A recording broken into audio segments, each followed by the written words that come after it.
Yo, what's going on, everyone? Welcome back to yet another Warski Live. I'm here with JF. What's up, buddy? Hello, Andy. I can't wait to see you tomorrow and tickle your Yes, sides. yes. I'm gonna be driving into Toronto to meet you with Brittany, a Pettibone or Pattybone. Sorry. Yeah, that's Yeah. gonna be fucking fun. And then you're gonna come back here, and yeah, that's gonna be fun. We're gonna have you actually in studio. And by the way, for everyone, just because it's official now, you have officially put on your Twitter co-host of Warski Live. Yeah. Yeah, official. And we have Millennial Woes here. What's up, bud? Uh, Hello, and thanks for having me on. I think we're going to talk about collectivism and Sargon's new liberalistism thing. Mm. So And also, I want to quite say, exciting. yeah, I want to say, by the way, like, I like him. You know, I'm not here to like start drama or beef. I actually invited him on Skype. He's not responding. I invited him like an hour ago, but like if he stops by, that'd be cool and stuff. But Yeah, I like Sargon as well. I've got no interest in shitting on the guy. yeah, this is not going to be internet blood sports. I know you're all here like, come on, shit on. No, we're not going to shit on him. But actually, before we actually get into a few things that we're going to talk about was Millennial Wolves. We didn't talk about this, but what did you how did you find that debate went with Sargon, Sticks, yourself, Spencer? How did you find that went at the end, like post? God, I've been waylaid with other stuff, and I'm going to make a long video sort of analyzing what happened in that hangout. I'm probably going to do that tomorrow. But in the meantime, yeah, I thought it was very interesting. I thought it was a clash of, the skeptics and the alt-right, collectivism or collectivists versus these, rabid individualists. And it was something that was bound to happen sooner or later. I didn't expect it to happen quite this soon. But there it was. I think it was also, and obviously it happened on the back of the whole Kraut thing. I don't know how relevant that was. I think that Sargon approached it with just the wrong attitude. He was going to just talk over and interrupt and all that, and that's not what people want at this stage. People, I think even his fans, are increasingly curious about the alt-right, and they don't want to hear him just, cutting it off. Talking over people. I think the one thing and believe me, okay, I want to say this clear. Okay, someone clip this and send it to Destiny or whoever's talking shit about me right now. I personally agreed a lot with Sticks' point of view. I'm not like a white nationalist or anything. I mean, I like white people. I'm not going to say I don't like white people, and I understand your points of views on the keeping the white race alive and all that stuff. But me personally, I'm more okay. That's gonna be sent out. Andy's fucking into genocide. But me personally, I stayed quiet on that debate because it was like there was so many people there, and I was just there to control volume and read super chats. That's one of the fucking we only read like 8 super chats that entire time, and then we did the hour and a half at the end. But a lot of cool people supporting the show, which is awesome. However, I stayed quiet because I didn't want to like lean on one side or the other. I was trying to stay just neutral. Yeah, you're the host. Yeah, but I mean, on this show, it's gonna be more chill and more just talking. So I'll give you my point of view. I really loved what Sticks was saying, and in fact, did you watch the alt hype versus Sticks? That was 2 days ago. No, I didn't watch that one. I watched Greg Johnson versus Sticks on. Oh, was that on Tara McCarthy's channel? Yeah, I watched that, but no, I didn't see the alt hype one. I really enjoyed. I think I started listening to it. Yeah, on the chat. There have been so many streams recently. I mean, just in the last week, there's so many. It's hard to keep up. Yeah, I know. Yeah. Someone on the chat found a good label for Andy's position. Ooh. You are a white ally. I'm a white ally. I like white people. I like every race. I don't mind. Yeah, I look at people at the merit of who they are. I understand like the one thing that I did deny for a long time as a skeptic or whatever was race realism and averages and all that stuff. And I was wrong about that. But however, me personally, I have a lot of friends from different races, and they're really cool. Like no matter who they are, and no matter what race they are, if they're fucking douchebags, I could sort of feel their vibe and feel like, oh, like this guy. Like it doesn't matter what race they are. So me personally, I was on Styx' side, and I was technically on Sargon's side, but However, me personally, and again, I'm not talking shit about him. In fact, he wants a second round with Spencer because he feels that he didn't provide the debate tactic that he wanted to. And I think what it was, the biggest problem that I saw, even though I agreed with a lot of what he said, is I found it quite insulting where, Spencer or you said something and he just laughed it off. It's like, look, there's a big group of people who believe this certain thing, and you're sort of like, oh man, like, and I think it's because he's gone after SJWs a lot. And let's be honest, when an SJW is like, I think all men should be killed, or if you wear a Halloween costume like this, you're a racist. It's easy to be like, laugh them off and sort of. And I think he went into that debate with that, idea, and that's a big problem. You can't walk into. I think that, he's built his reputation on that kind of thing, and he is now, as a result of doing that for several years, he's now a big figure. I mean, I think he's got 750,000. It's a fucking big channel that he's got. It's, it's an achievement. But unfortunately, I think that has made him arrogant. And, he thinks that he can now approach the alt-right with the same contempt and dismissiveness that he's approached SJWs, and you can't. I mean, whatever you think about it, he only debated positions are more mature. He debated me several times. Okay, several times? He had me on his channel 2 years ago. We had a 4-hour hangout, just me and him. Then he's been on my channel several times since then. I've had him on each Christmas as a sort of tradition, which is quite nice. And the last one, in like the start of December, he was just very aggressive. And then again at the end of December, we had a Skype conversation. And so that was why when I entered the hangout, the stream with you on your channel, I was determined again to have a third time. So I went in with that sort of combative attitude, which was a bit over the top. And I apologize that I was interrupting him at the start when I first appeared. But that was why. It was because I didn't want him to get that attitude. I think you walked in I think I went to the washroom. JF had invited you, so I had a bunch of tweets saying, it's not fair. So then I invited I think it was V or Kevin Logan just to make it fair. But then that just added to the pile. And one of the biggest criticisms was like, yo, Andy, chill with adding people. But I just wanted to be fair because JF added you, right? And I was just like, you know what? I'll add in V or whatever. But yeah, it's understandable. But you walked in during I thought personally, and someone said don't talk about Sargon when he's not here. I'm not speaking ill of him at all. I talked about him in the morning as well on Kumite. By the way, go subscribe to Tonkasa's morning chat. Fucking hilarious today. And it's not like a negative fuck Sargon. No, I like him and I like his videos.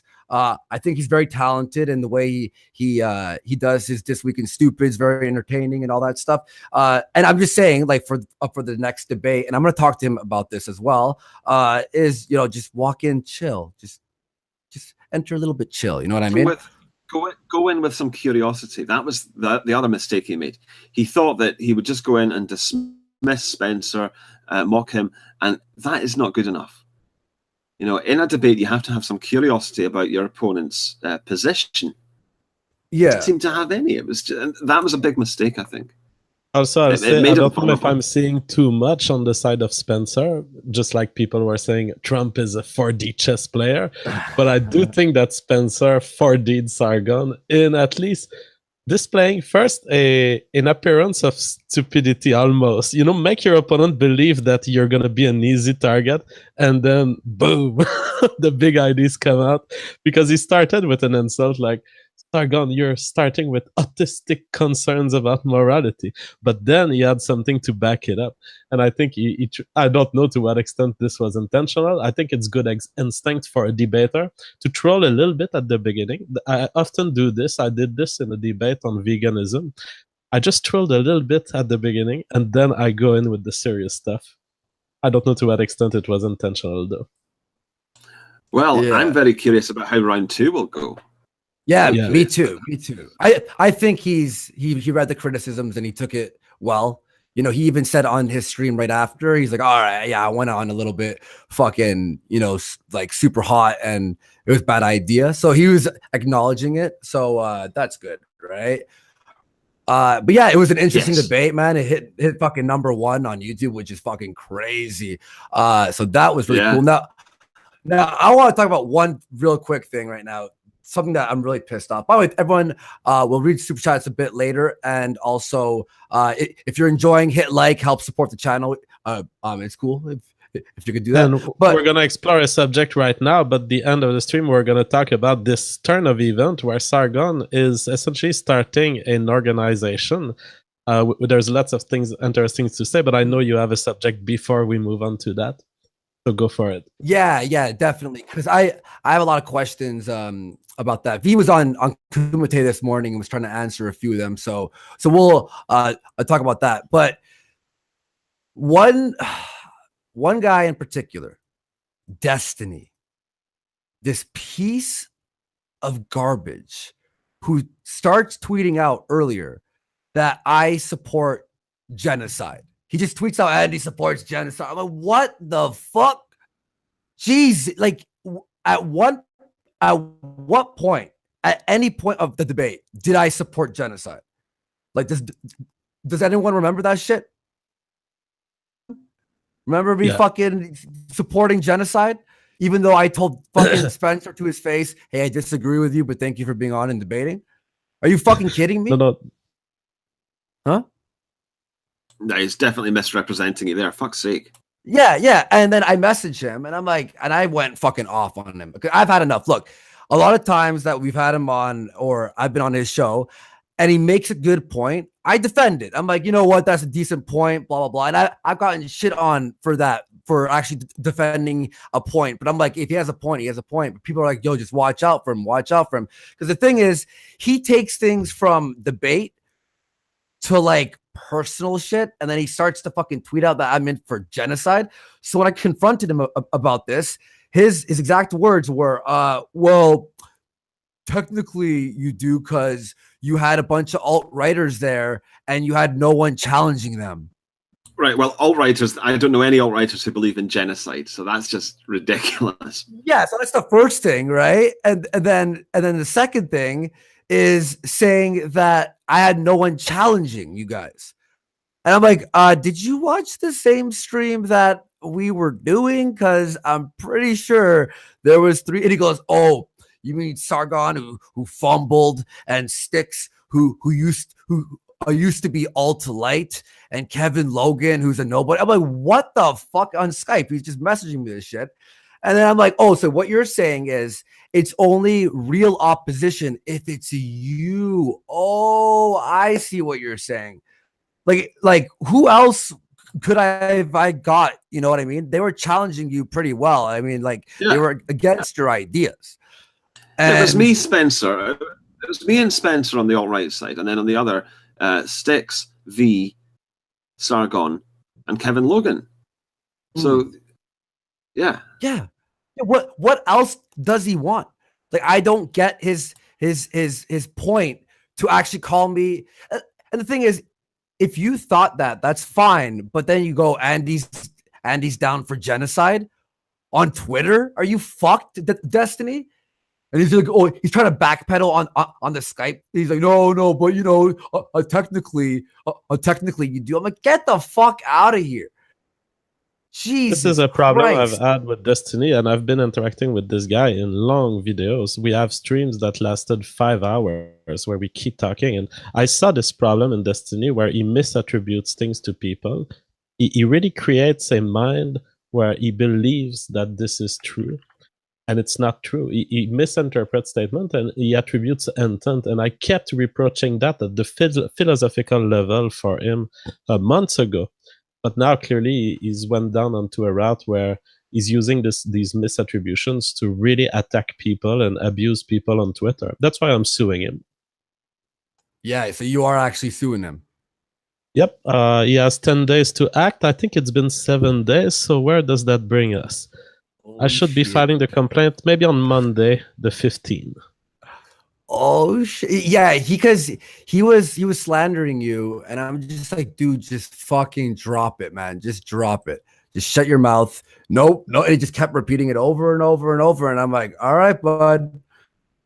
Now that you have claimed that you're going to sue him, which you are, He's laughing it off, and he was actually banned off Twitch for a week. Oh, was he? I didn't hear. Was he for my stuff? I think he was banned for saying something about killing someone or some shit. Oh yeah. Yeah, I think he used it. Yeah, at the time, I think it was for use of the N-word or something like that. Yeah, yo, fucking. And then he's like, I don't know how to have fun on fucking on Twitch anymore. Well, how about you don't accuse people of fucking bullshit and then threaten to kill people? Because he admitted, he's like, yeah, I threatened to kill that kid, remember? Because he was mad at the kid who was like DDoSing him or DDoSing him rather. So yeah, Destiny's not the brightest fucking bulb. So I hope he's hearing this right now. And you're a cunt, dude. You are a fucking dumbass cunt. I had his back, too. I had your back on certain subjects, you know? And now you're just a fucking piece of shit. Anyway, so yeah, I've had to like just chill on Twitter because it's just madness. It's madness. I've also isolated myself in a Twitter safe space. There's lots of aggression on Twitter, and I've never muted anyone before 2 weeks ago, but the slandering is too hard, and I cannot live my life having people insulting me in my private bedroom like this, giving them access to my consideration. If you're going to be that dishonest, I'm going to mute you. I only mute people who falsely accuse me of crimes I haven't committed. So I would say I'm pretty fair, and I will keep listening to everyone who criticizes me for IDs and things I share. But the abuse is just too strong. I cannot take it every day.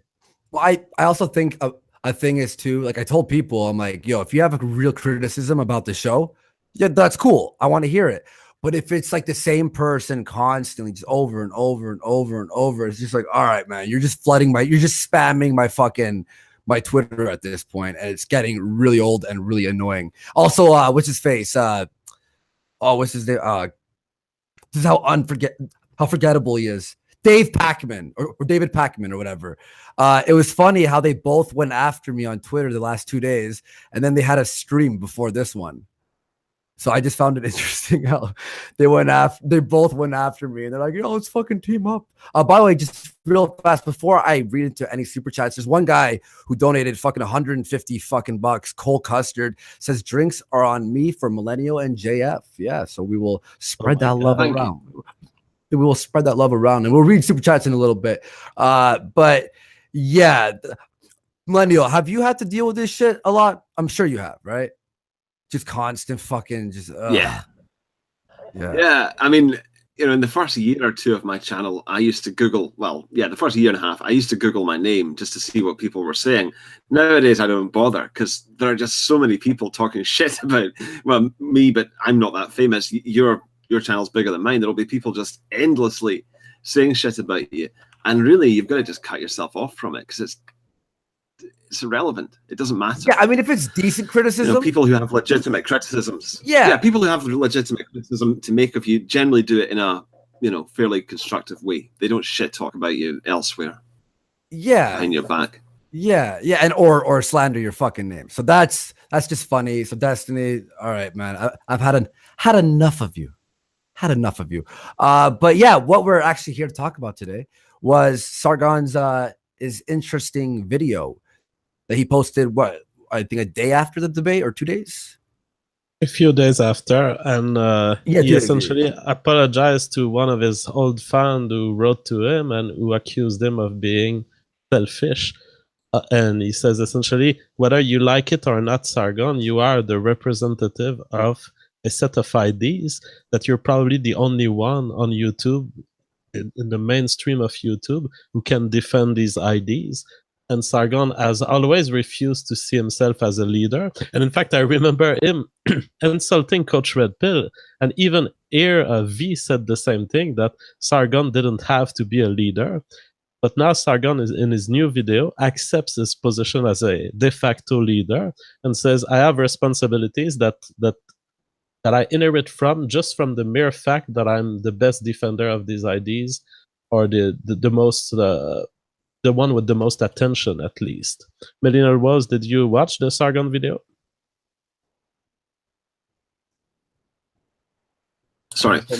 Yes, I did. The 4 minute, I think it was about 4.5 minutes. And yes, I watched that. And I watched the one he made right after the Spencer as well.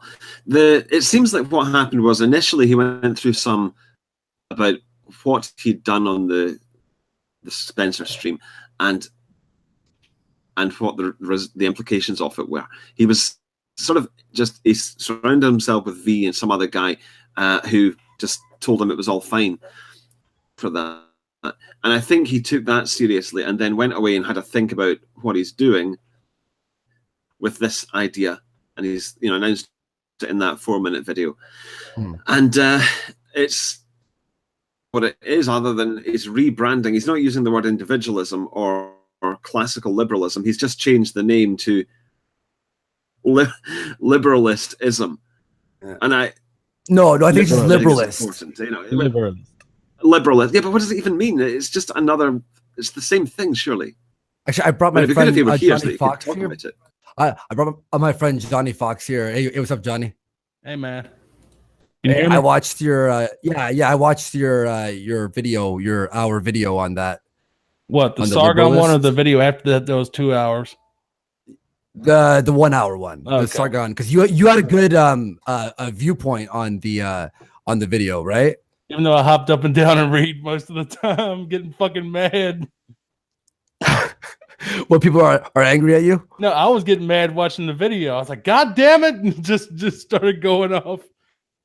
Yeah, because did you think it was a rebrand? Is that what you were saying? Well, it's not even a rebrand. It's sort of like even boiling down is a better way to put it. I mean, it's like you go from, like I was talking about on my show a second ago before we just said, screw it. We're not getting anywhere with this. And basically you start out with atheism plus, Gamergate, skeptic community, classical liberal. Now it's liberalist. They just kept boiling it down further and further. So they had their fucking echo chamber with all 3 fucking parentheses on each side of that. And just boiled it down to, now we have to have an ideology we need to fucking push on everybody. And if you disagree with this, then you can't fucking be in the club anymore. And I'm like, how's this different from the skeptics originally? Well, personally, I welcome this change of Sargon. I think it's great. I think that he's decided that he would represent an axiomatic view of political philosophy based around individualism. That is very good. Now, I can't help laugh internally because in the end, he had to form a group.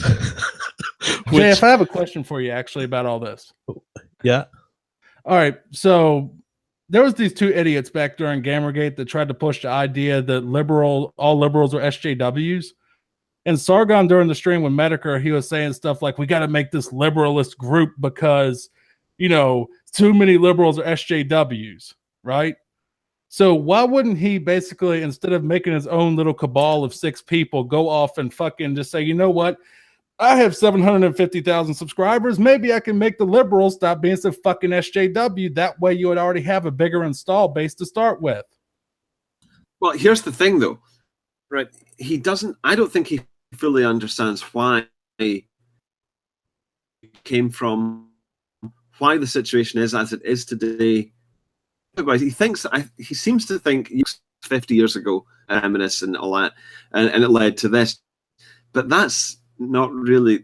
This is a very deep and broad problem that we're talking about, and I don't think he understands that, because of course it's far more controversial to go into where this whole thing came from and how serious it is. It's not just about women, mansplaining and complaining about mansplaining or whatever. It's much more profound than that. And really, it's not even just the JQ. It goes beyond even that to the state of the Western soul, which, I don't think he wants to get into that kind of thing because it's too deep.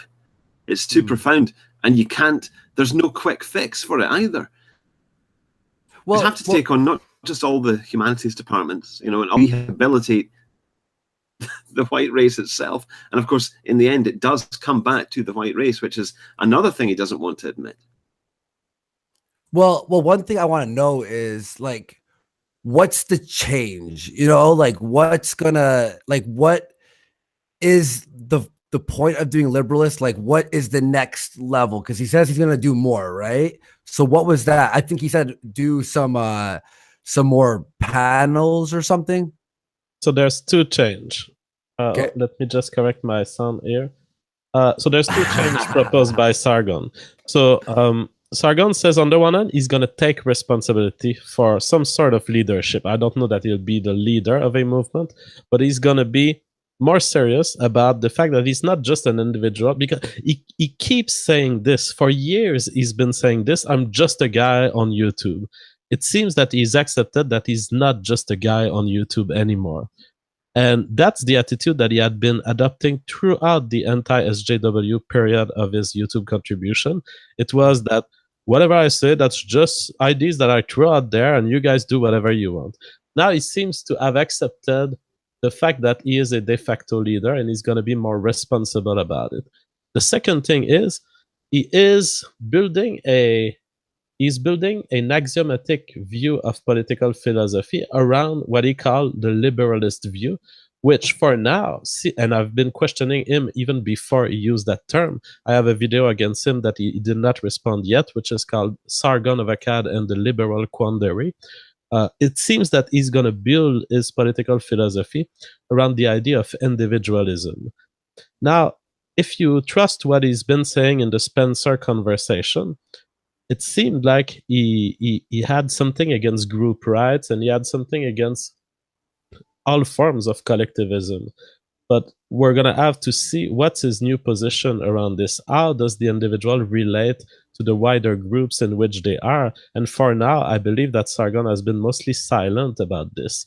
But the fact that Spencer tried to put in front of him as a problem, and what I would do also, is, yes, Sargon, you claim that there is interactions between group level rights and group level cooperation and individual rights. Of course, when I join a corporation, when I start working as a pizza deliverer, I do give up a little bit of my liberty because I believe that in the pizza company I'm working for, I can do better. I can deliver better pizza than if I was to cook it in my home with my oven. And so, yes, we give up individual rights all the time in our society, but that's the nature of human civilization. The question is, why would people revert to some individualistic view of the world? Why would not people be interested in forming groups, including racial groups in society, instead of just always be at the individual level? What justifies the new Sargon axiom? That's what we'll have to explore in the second conversation. Well, I have a question for Andy, actually. Sure. All right. How many speeches have you done at different stuff like Kilroy type things? Didn't you do one at VidCon or something? No, man. I used to do stand-up, but that's about it. Just stand-up comedy. Let's take this way. All right, Ben Shapiro, Milo, all these people do these talks all the fucking time, right? Yeah. Mm-hmm. How much has it changed? Not a lot. Exactly. So what is Sargon going to do, talking to 3,000 people in a room, going to do against the SJWs that are running the fucking corporations right now?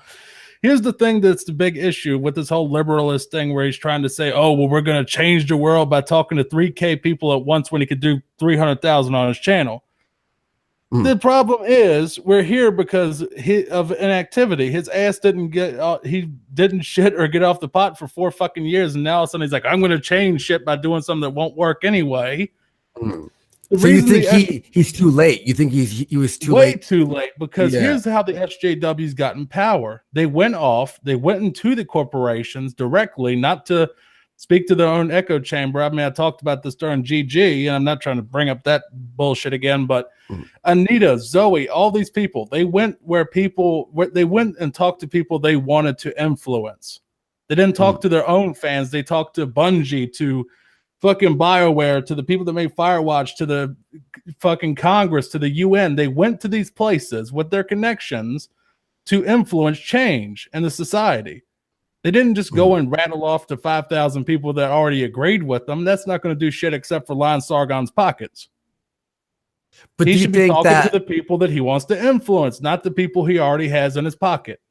Well, one thing I could say is, like, like any creator on YouTube, a lot of us, when we came on, a lot of it is just, you want to speak your mind, you want to have some fun and whatever. And then he got pretty much roped into this leader role or whatever, right? Don't you think that maybe he came into this just wanting to have fun and smash the SJWs and do what he could, but now he's realizing, hey, you know what? Maybe I have to push it into an activism level. Yeah, I think it's two different things here. First, yes, I think he just, like I did as well, I think a lot of us did, we just started on YouTube for the sake of it. And we didn't think that one day we would be figureheads of certain movements or whatever. That certainly never occurred to me. I don't think it really occurred to Sargon either. Mm-hmm. So there's that now being pushed to take some more of a leadership sort of role. The other thing I think he's realized is that actually this is more serious than he'd realized at the start. It's not just about the pink-haired 18-year-old feminist idiot. There is actually something bigger going on. And I don't think he quite realizes how big it is, but I think he does realize a bit more fundamental. I think he's now dealing with that realization. And from my point of view, the alt-right has already done all of this work. So he's now sort of in the position of trying to the teacher's wrong, but nonetheless that he's going to try to, I don't know, take over the teacher's job because he knows that, I don't know, the point is we've already done this work, rejecting our findings, rejecting our conclusions, but admitting that, we have to do this work. I don't know.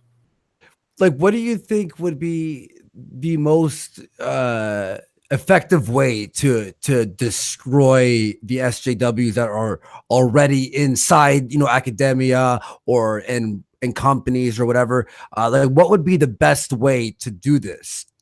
Change their mind. Red pill the bastards that are on the inside of where you want to change. That's exactly what the SJWs did to all these game companies to fuck them up. I don't think we're going to win a persuasion war.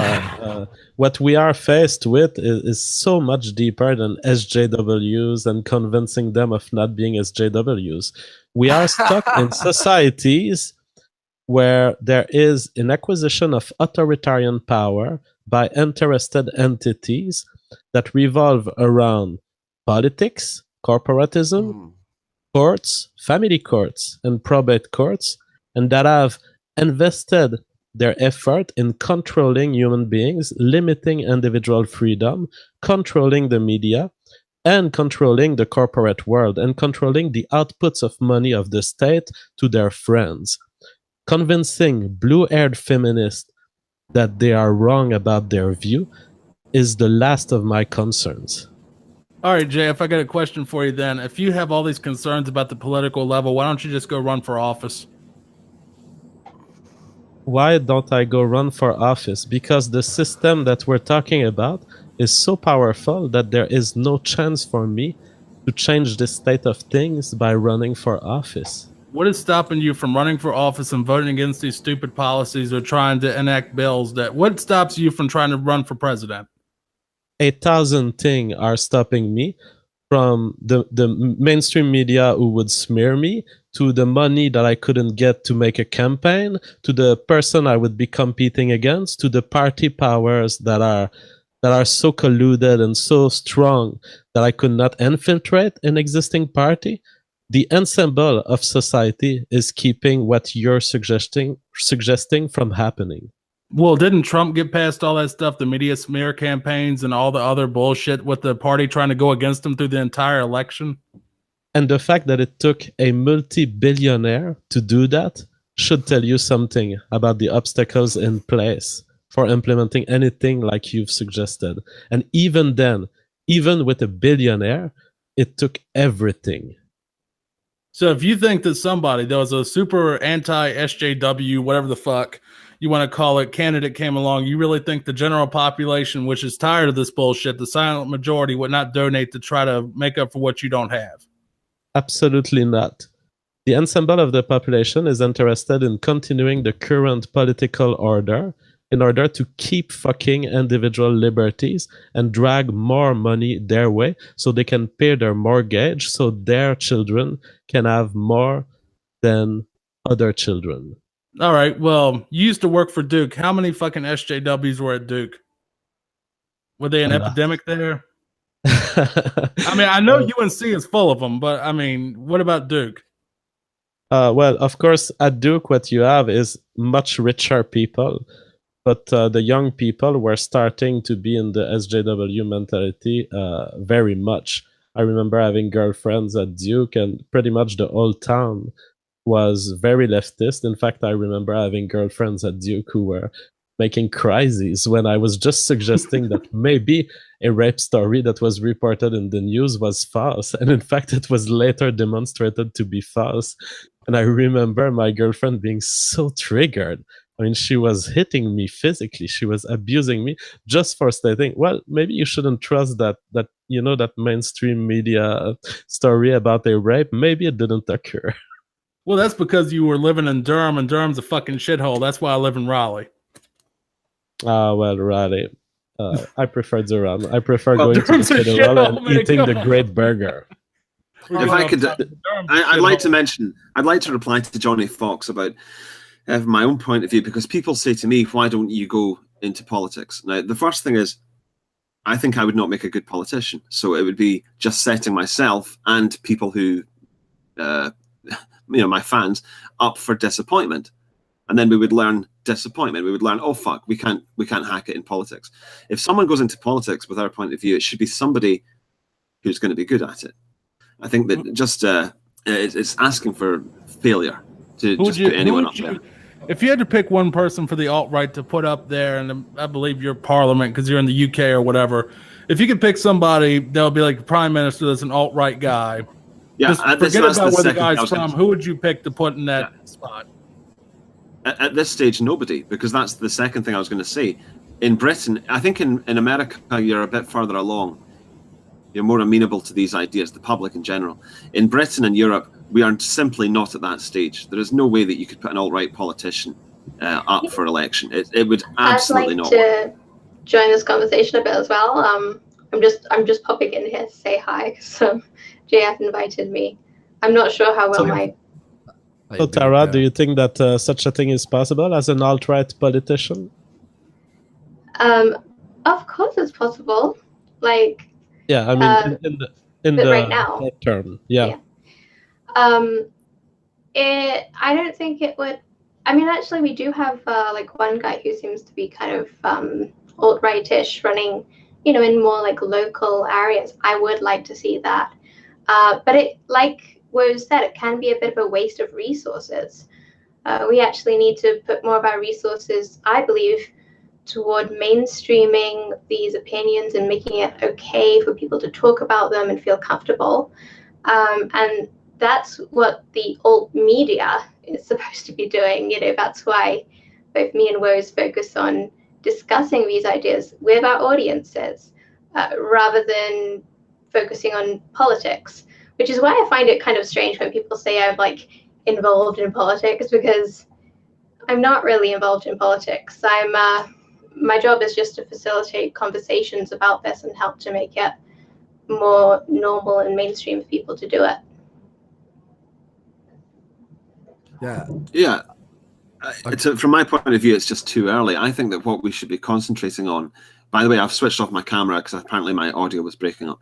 I think what we should be concentrating on is cultural change, making the culture more amenable to our ideas.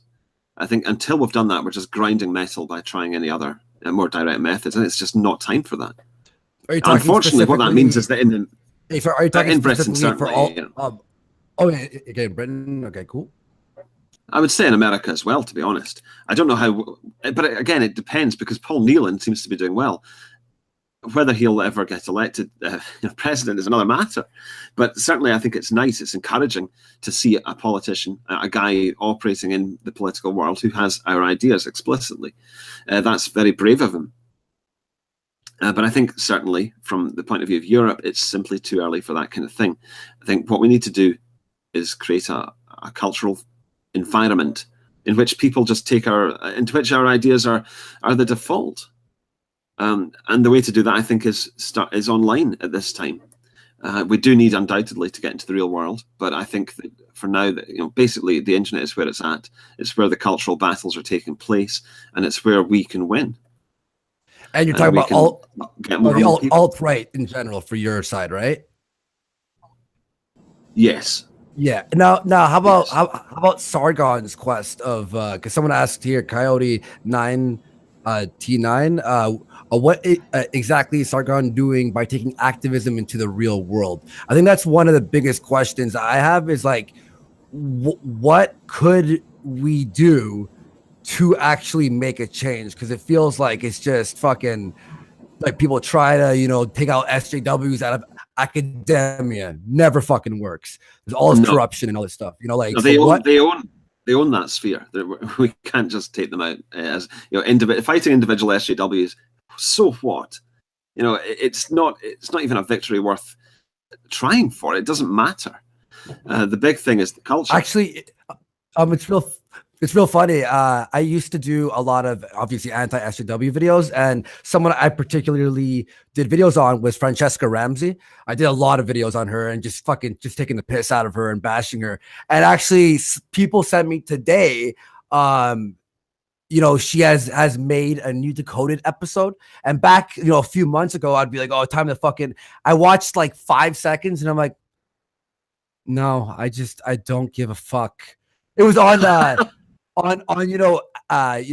black people saying ax or ask, and she's like, oh, schools teach people that that ask is right and ax is unintelligent. I'm like, who gives a fuck, Franny? Shut. And then I just exited. They're like, are you gonna make a video on it? And I'm like, no, because like I've done already enough videos on her. I think everyone has my idea. But yeah, taking out individual like Riley Dennis or any of the figurehead SJWs, and most of them are gone anyway off YouTube.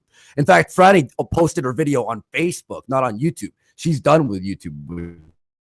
To answer Andy's question about what does Sargon intend to do about activism, for now, what he's saying in his video is, I'm going to start a kind of catalog of collectivist movements. So he's really after collectivism.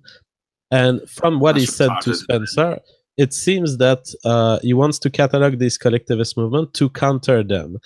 Now, what he seems to be thinking is that any sort of collectivism, any sort of group that puts collectivism ahead of other values will end up violating individual liberties. And this is an argument that I'm very sensitive to as a libertarian, because whenever I talk about the ethno-state, I'm merely an enthusiast about the ethno-state if it can be a society that improves individual rights. And I've had a lot of comments on Twitter during the last few days, and maybe it's a good time to ask to Millennial and Tara, what is your position on individual liberties? One, do you believe that an ethno-state would improve the state of liberty, or do you see it pretty much where the UK is or where the US is? Do you think of an improvement of individual liberty and constitutional rights in an ethno-state?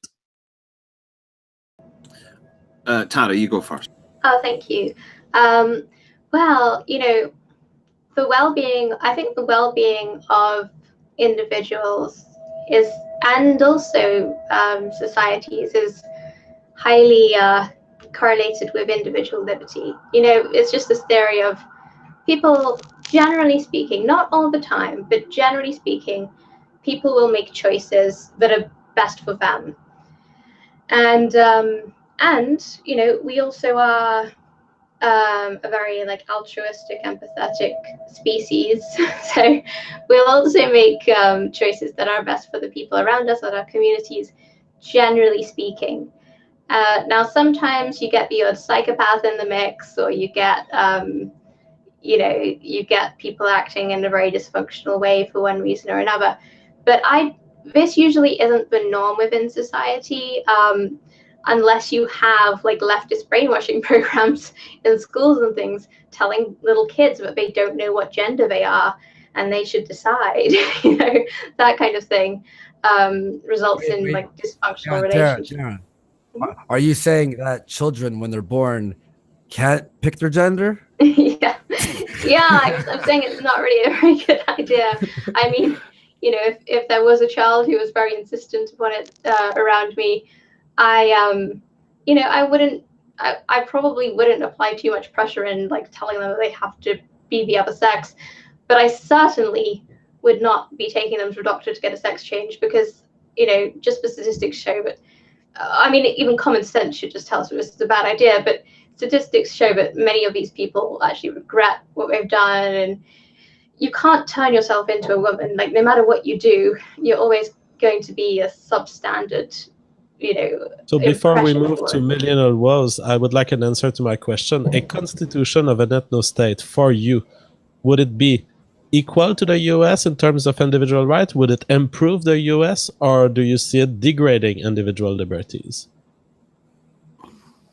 Personally, I actually believe that we would have the potential for more individual liberties, less taxation, that kind of thing, because we wouldn't have particularly violent, criminal, low-income, dependent groups in our society.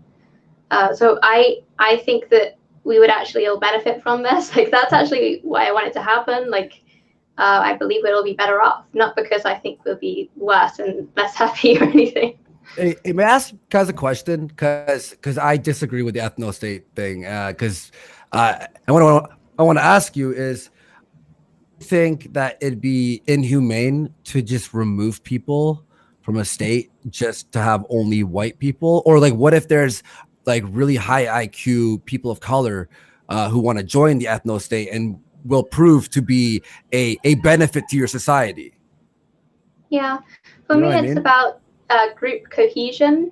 So we obviously see that certain groups do not assimilate well into Western countries. And, mainly, generally speaking, you might pick out Muslims, you might pick out Sub-Saharan Africans. They keep within their own little groups, and sometimes their groups are quite dysfunctional and have like negative externalities to the native population. And just personally, I wish we'd never had policies to bring them into our countries in the first place. But as things stand, I do not wish to cause people suffering as a result of policy change at all. I mean, some people, obviously, just being alive and breathing is a level of suffering. But I would want to do it in the best way possible, in the way that people actually feel like they're getting a good deal. For example, we could pay like certain families, like with 5 kids or something, we could easily justify paying them like $500,000 to voluntarily relocate and in a passport buyback scheme to a country where the income is much lower, and they could therefore live like kings in many different countries of the world. Yeah, may I just get? Can I cut in? Can I cut in? I just want to say, I think that we should be concerned with. We should be concerned with what is humane towards our own people, what we need. It is not humane for us to be letting white people lose their countries, because when they lose their countries, they will lose everything, and ultimately they'll lose their liberty, and they'll lose their existence. They will not exist. There will not be a white race. There will not be a Swedish people anymore, or a German people, or a British people. So I think that is inhumane, and we should be looking at how things benefit us or harm us, as opposed to making our priority being concerned with how things affect immigrants and the people who are new to our societies. We should be putting our own groups first, instead of obsessing over the other groups. I'm not saying that we should be cruel to them, but the priority should be ourselves. Now, if I could answer, JS, you go. Oh, sure. Yeah. No. If you want, you can answer, and then I want to put in like a little thing after that, so you can go ahead. Okay, I'll be brief. When it comes to the matter of individualism, I take that very seriously. I think that the individual is of crucial importance. I think that's a general Anglo and Western European attitude. I think the general attitude of most people is, like most Western Europeans, is they just want to be left alone, to get on with their lives, and they don't want to be interfered with, and they don't want bureaucracy. Everyone hates bureaucracy. And so on. So I don't think it's in our nature particularly to have totalitarian regimes. I think it's something that most people hate, and I think it's something that would be resisted. And Well, that's really what I would say about this. I think that a white ethno-state would inevitably be very concerned with personal liberty. I mean, the big no-no would be speaking against the race. You know, if he didn't do that, then you'd be fine. And I think that the only reason people do that today is huge amounts of Marxist brainwashing. I think if you were to stop that, then there wouldn't be much of a threat, really. That people would not be saying that, oh, I want white genocide for Christmas, and bullshit like that. Yeah, so what I want to say is there's like a few people I know, actually, and this is just like a few people I know who used to live in a really bad area in Toronto. It's called Jane and Finch, right? It's like the ghetto, a lot of crime there and all that stuff. And they're black people. And when they lived there, they told me that they had, they all talked in slang. They were doing drugs and blah, blah, blah. And all of them moved out of that neighborhood into a better area around like Yonge and Dundas, which is like a really nice area in Toronto. And then after a few years, they lost the slang. They mixed in with the culture. They stopped doing crime, and a few of them went to university. Do you think that culture in certain areas, or just certain, economy types in certain areas in the city could actually change a person? Because I feel, oh yeah, culture is absolutely important. I mean, the alt-right get accused of caring only about genetics, and thinking that culture is just some irrelevance. That is not the case.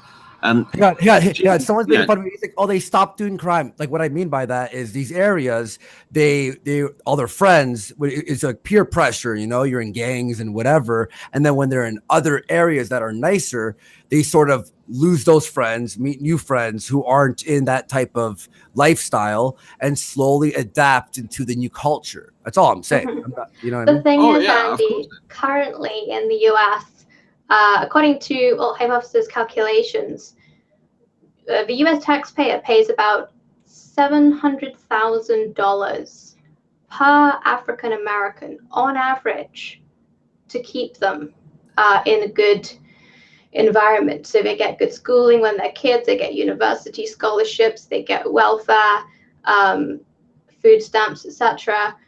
Community. This is even including like communities centers and housing and good roads and free mobile phones when they're unemployed and things like this. $700,000 per African American is spent by the US taxpayer. What are you proposing that we do to change that behavior further? And we're talking like extra school programs are paid for African Americans and everything. Like, we have literally done everything we can think of. We have spent billions of dollars in the US taxpayers spent billions of dollars trying to get African Americans up to the same standards of whites, and we have failed. And I actually don't think there's anything else we can do at this point to, like, besides moving them all into mansions. I mean, what are you proposing we do? I mean, like, I feel kicking them out of an area, being like, yo, fuck off, is a bit inhumane, because, I have a lot of black friends who are, not, in life of crime or not causing trouble, and they're just, like me, basically, right? Like, it's not a matter of they're black and I'm white. So when you say something like that, it's sort of just, it's like, oh, my buddies who aren't that average have to go with, like the bad apple ruins the bunch type thing, Yeah, I know it sounds, I mean, you're basically arguing for the right of these people to live in proximity to white people, as though it's some kind of, sure, we can talk about African Americans. Obviously, they are a pretty unique situation because they were actually brought in against their will and everything, and I get that. But especially when it comes to, like Mexicans and things like this, you're pretty much arguing that they have some kind of right of access to white countries. And pre-1965, we did not view things this way. Pre-World War II, we absolutely did not view things this way. It was like, this is our homeland, it's for us, our ancestors created it for us, and we have a right to it. and we have a right not to have these other groups come in and either leech off the system or disrupt things. I'll say one thing. I'm totally against, taking in tons of refugees. I think it's fucking retarded. I think mass immigration is a terrible idea. I'd prefer a controlled immigration with, a vetting system. And, for example, my girlfriend, she's Irish and she's moving here, right? And we're in the process of her getting her permanent residence here. Here, right? So, like, if we didn't allow immigrants, then she wouldn't be able to, and then people couldn't live in other places around the world. So again, I'm against fucking bringing in tons of Syrian refugees, even a little bit of them. I'm like, why do we have to fucking deal with that problem? So I'm with you on that, but the people who are living here already, and I know what you're saying, there's averages of crime and all that stuff, totally, I understand that, but if we can control immigration and the whole refugee fucking problem and all that stuff, do we have to kick everyone out who was born here? Because I remember last time you were like, oh, even if they're born here, even if they're not white, they just have to go. For me, the way I'd like to see things done is basically just to change the incentives, because there are many first and second generation people who are literally in the United States or in Europe or somewhere else in the Western world. They're literally there just for financial reasons, just because it means they can get a better job and send money back to their family. Totally understandable.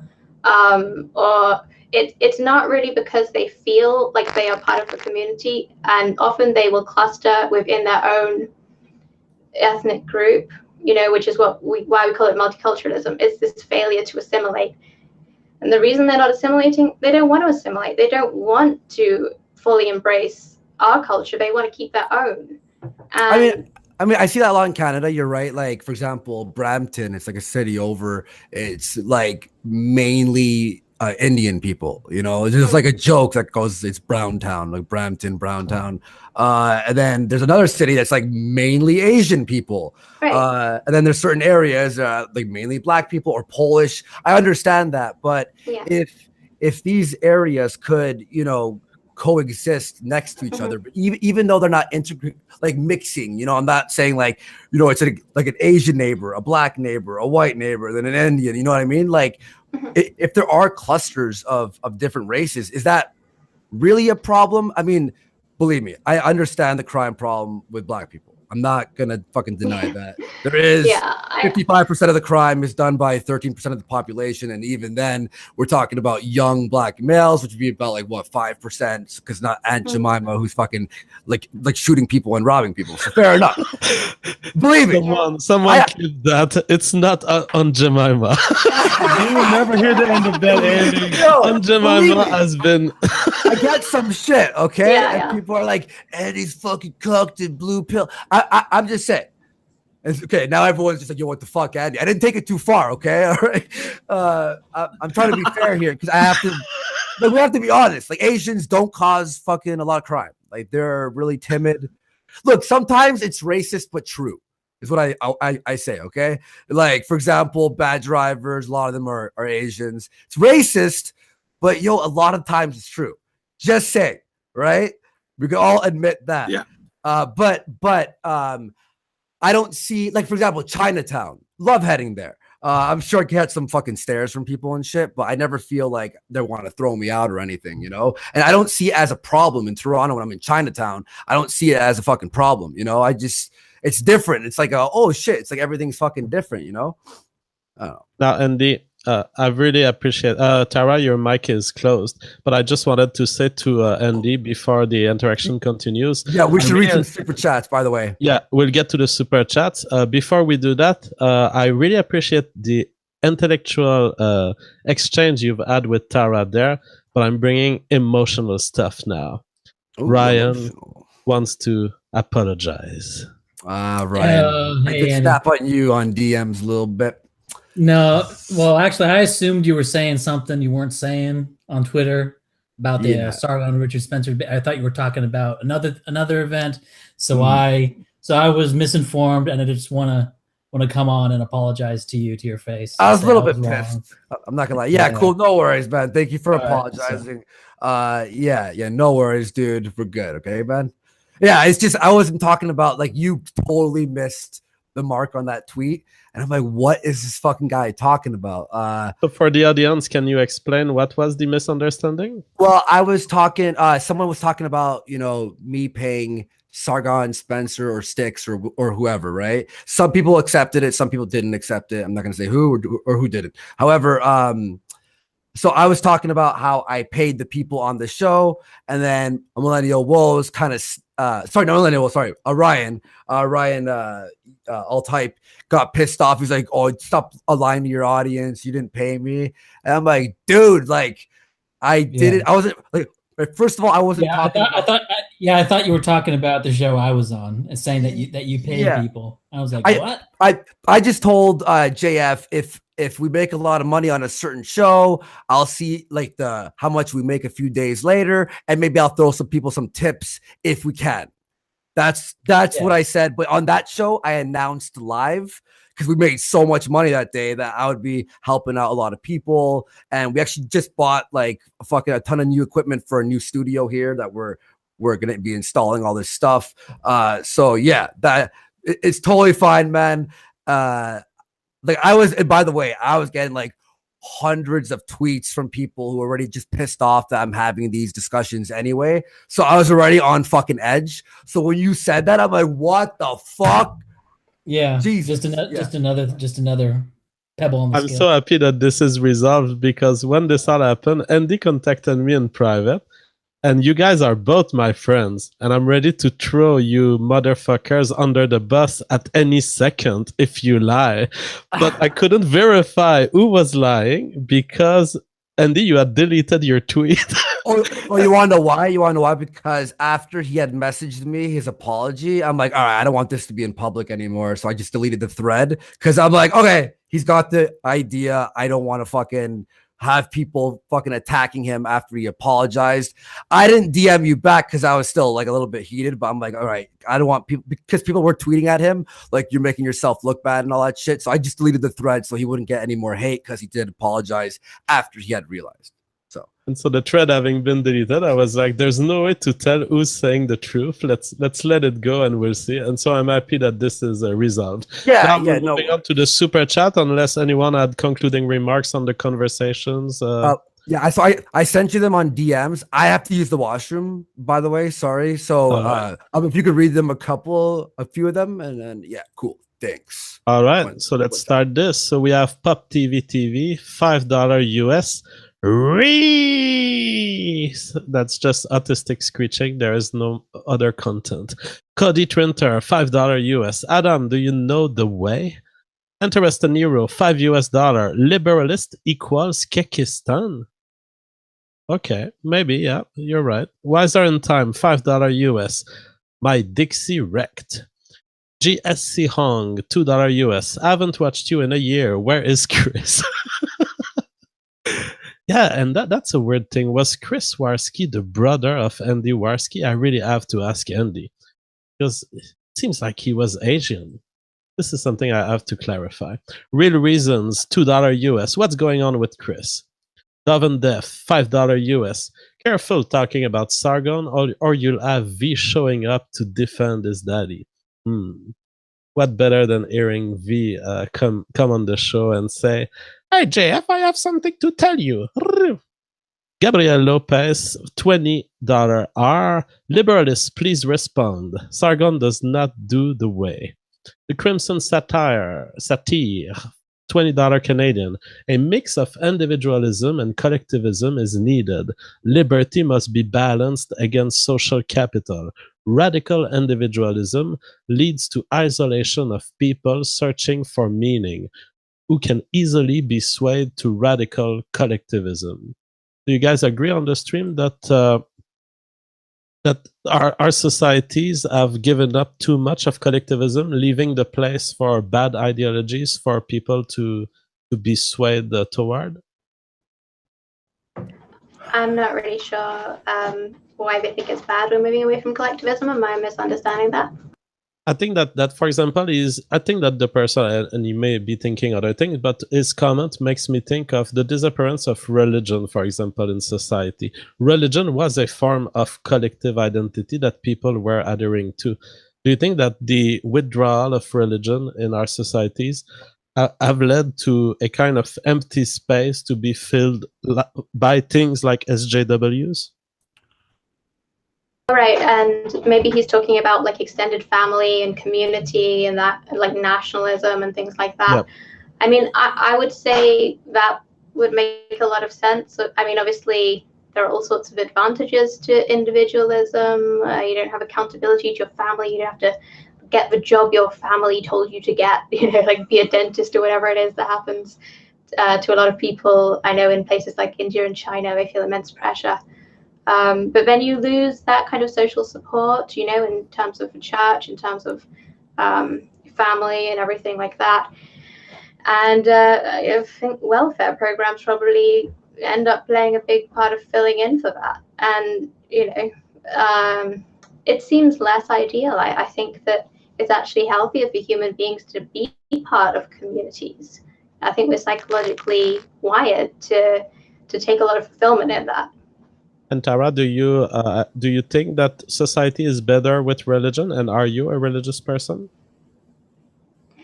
I am not religious. I have not been able to convince myself of any of the religions being the one true religion. And I struggle with this a little bit because I see that it has benefits. You know, religious people tend to live longer. They tend to be happier. They tend to have more community support and better relationships with people. But I can't force myself to believe in a particular religious worldview.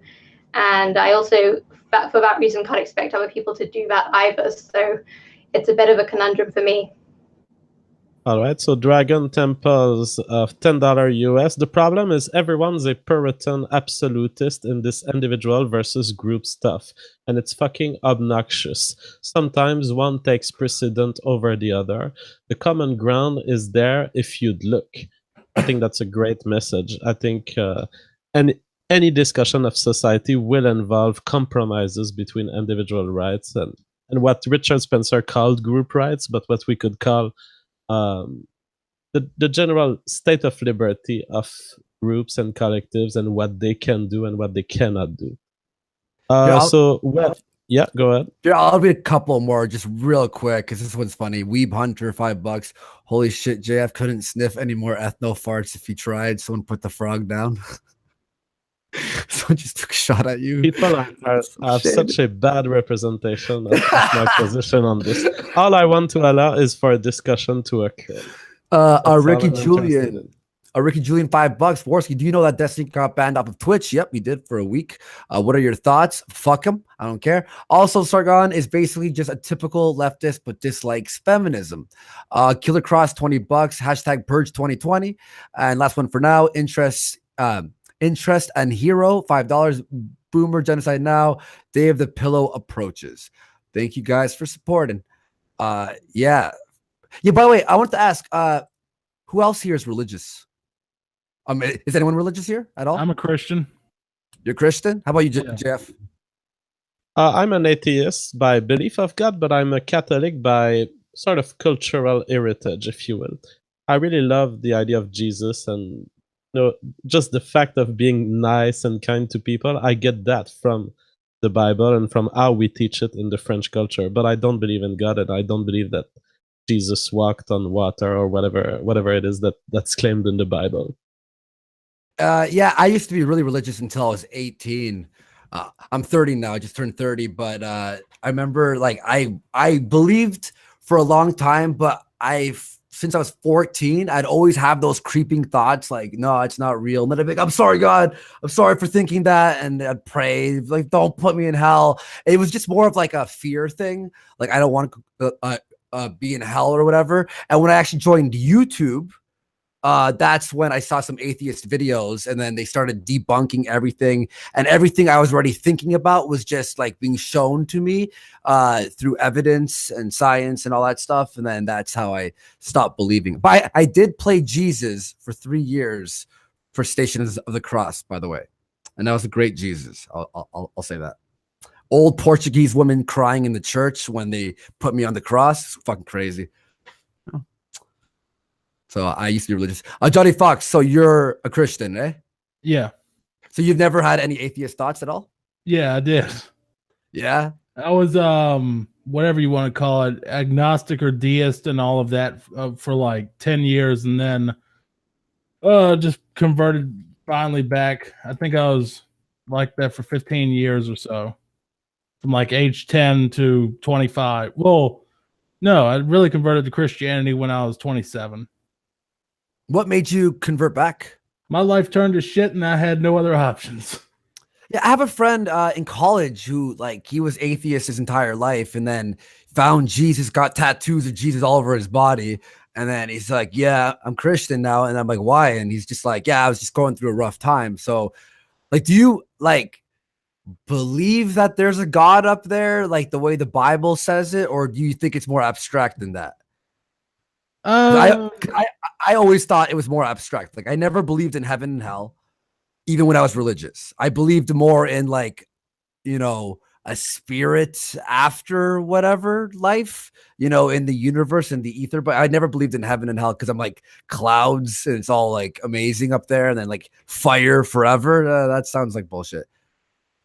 I would say skeptical of the whole, I don't think that we can define what or where or how God is, but I do believe there is a God, but I can't tell you exactly what he looks like and what he thinks and all this other shit. I can't do it. Interesting. I'm not going to try and make you an atheist. I really don't care if no, you're a Christian. I mean, I've had this conversation a million times. It basically boils down to, I think, if you're good, if you're a decent person in life, you'll eventually something will happen, pan out one way or another. And I mean, I'm Christian, but I'm not like hardcore, like dragging the Bible across your face, you know, dragging my, you know, putting Jesus's cock down your throat type of Christian. That's that make me hungry. I'm feeling Richard Dawkins coming inside of me. And he's raising, and I'm like, Johnny Fox, how do you explain that God exists? What created God? What created the Big Bang? That's what I would say back to him. Well, if you believe in the Big Bang, then you don't really believe in God because the Big Bang is the scientific method that the universe was created, right? No. That's God created the Big Bang? Is that what you're saying? It could have been. I'm just saying, like, Christians don't outright say, no, that science is fucking wrong. I'm not a creationist. That's something different. I believe evolution. I believe all the scientific stuff. It's just I believe that there is a God up there that created me and looks, you know, probably looks very shameful in me, upon me at this point in time. But damn it, so more of an abstract then, more of an abstract. More of an abstract would be the big thing because I don't like go and I'm not going to sit here and just cite Old Testament law to you and stuff and all of that, you know. I don't want to fall asleep. No offense. See, for me, like the idea of a God existing doesn't seem that absurd, but it's more like which one? Like, is it the Christian one, the Muslim one, the Jewish one, the Hindu one? It's definitely not the Muslim one. No, I think know. Hang on. If there is a God, it's not what anyone called. No, it's not what anyone said. There's absolutely no way. If there is a God, it doesn't have Christian, Jewish, fucking Islam. It doesn't have any of that shit. It's its own thing that no one figured out. Like, that's my belief. There's a God. He's a teenager. He's probably naked and he plays on his computer. And on his computer, he has a model of our universe. That's how God looks like. And he's probably scratching his balls right. And someone's saying, why not? Someone's saying, like, why not a different God? And the thing is, because it's like when all these gods were, created or like discovered or whatever, and everything was written about them, it was made by humans before any scientific tools, before anything that, before humans knew anything. You know what I mean? Like, in fact, a religion was an explanation for a lot of scientific things. That's why, it's raining, God's crying or some shit, right? Like, or, other Native Americans would use that like Mother Nature God type thing to explain why the wind would blow a certain way. But then obviously as science starts to go like over the years and years, we start scientifically explaining all these things. In fact, Christianity believed that our solar system orbited around the Earth for the longest time. And then one day they're like, yeah, that's not even, I think I was in grade 8 when they're like, okay, you know what? Fine, it's the sun. Happy? Are you fucking happy? And they have to rewrite the Bible and stuff. So I think religion, so that's why I don't think it could be a certain God. It would have to be a deity that can't be explained, in my opinion. So that's just my opinion. By the way, Millennial Woes, we have a question here for you. 50 pounds from our Reinhard or Dying Trying. Thank you so much for Millennial Woes. Would you consider Northern Ireland an ethno-state? And if so, do you recognize that there is no end to the tribe versus tribe sentiment? Which, yeah, people don't know. Southern Ireland and Northern Ireland aren't big friends. They aren't pals. Yeah. Well, this is a thing that people come out with. They say because different groups of white people can fight each other, therefore the ethno-state is a sort of utopia. It will never happen, because even if you did get rid of all the non-white people, the whites would then divide into groups and fight each other. And I think the fact that that would happen does not in any way mean that we should therefore have multiracial societies. In fact, if anything, it underlines why we shouldn't, because if people can disagree over something as small as Protestantism versus Catholicism, then what are they going to what's going to be the scale of their disagreement over Christianity versus Islam, or white versus black? You know, it's just going to go on and on. People, of course, people can disagree about things even when they're the same race, but that, if anything, I think that just reinforces why we should have ethno-states, and even below that, I think that people should break it. There should be a Catholic ethno-state and a Protestant one, and so on, because I think that's ultimately what people want. Yeah, I think that's what people are evolved for. I hear a lot of the, things aren't going to be perfect in the ethno-state. And it's like, that's totally not an argument. You know, as a vegan, I get a lot of, oh, you're not a perfect vegan, like you stepped on bugs or something. And it's just like, that's completely not an argument. You know, it's like, we want to improve things. We want to do things better. And we believe that multiculturalism is harmful to European people who it's being inflicted upon, and we wish to reverse the past 50 years of immigration, basically. And obviously, you know, this involves human beings who have feelings and families and all sorts of personal connections and everything like that. So we have to be sensitive about it. But ultimately, you know, maybe we need to separate these questions. Like, would it be preferable to have an ethno-state, yes or no? You know, no one is going to say it's going to be perfect or anything, versus, you know, a different question of how can this be done in an ethical way that is not going to be horribly destructive. May I just give you guys my, just real fast, it's more comedic than anything. Like, whenever I hear the ethno-state, I just picture that all the guys have like their hair parted, like, you know, perfect with gel, and they're all buttoned up. They're like, hey Johnny, like, hey, what's going on, Steve? It's just like there's music like do do do do. You see, the thing is, that's a really interesting thing though, because I think in a way a lot of the white ethno-state would be like 1950s America. It would be sort of, you know, the white picket fence and all that. But I mean, for what it's worth, I would never fit into that environment. I just know that I wouldn't.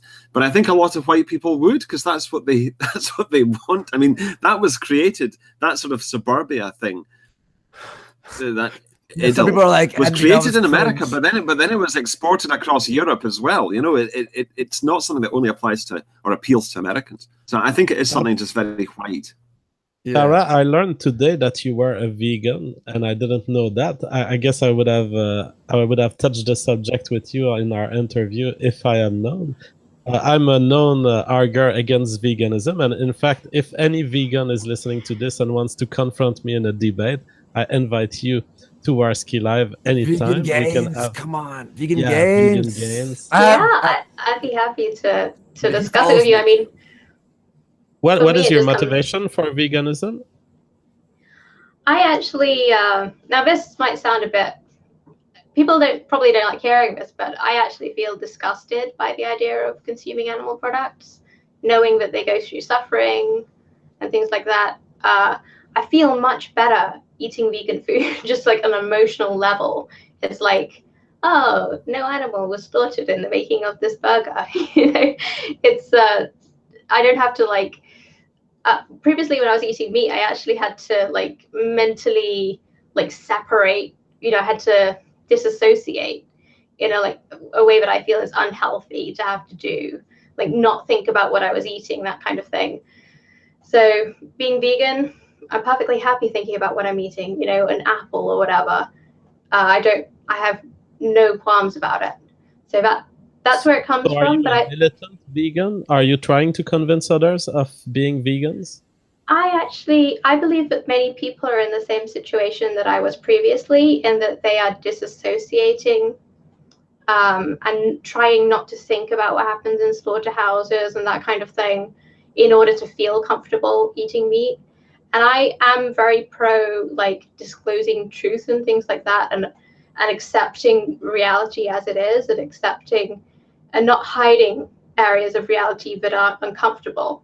So I would prefer if people really did think about this, and be willing to, you know, watch these videos about like earthlings where they document mistreatment of animals in factory farming and stuff like that, just so that you're aware of what you're funding, basically. I was one for Suppose- 6 months. For 6 months, I Oh, did yeah? it.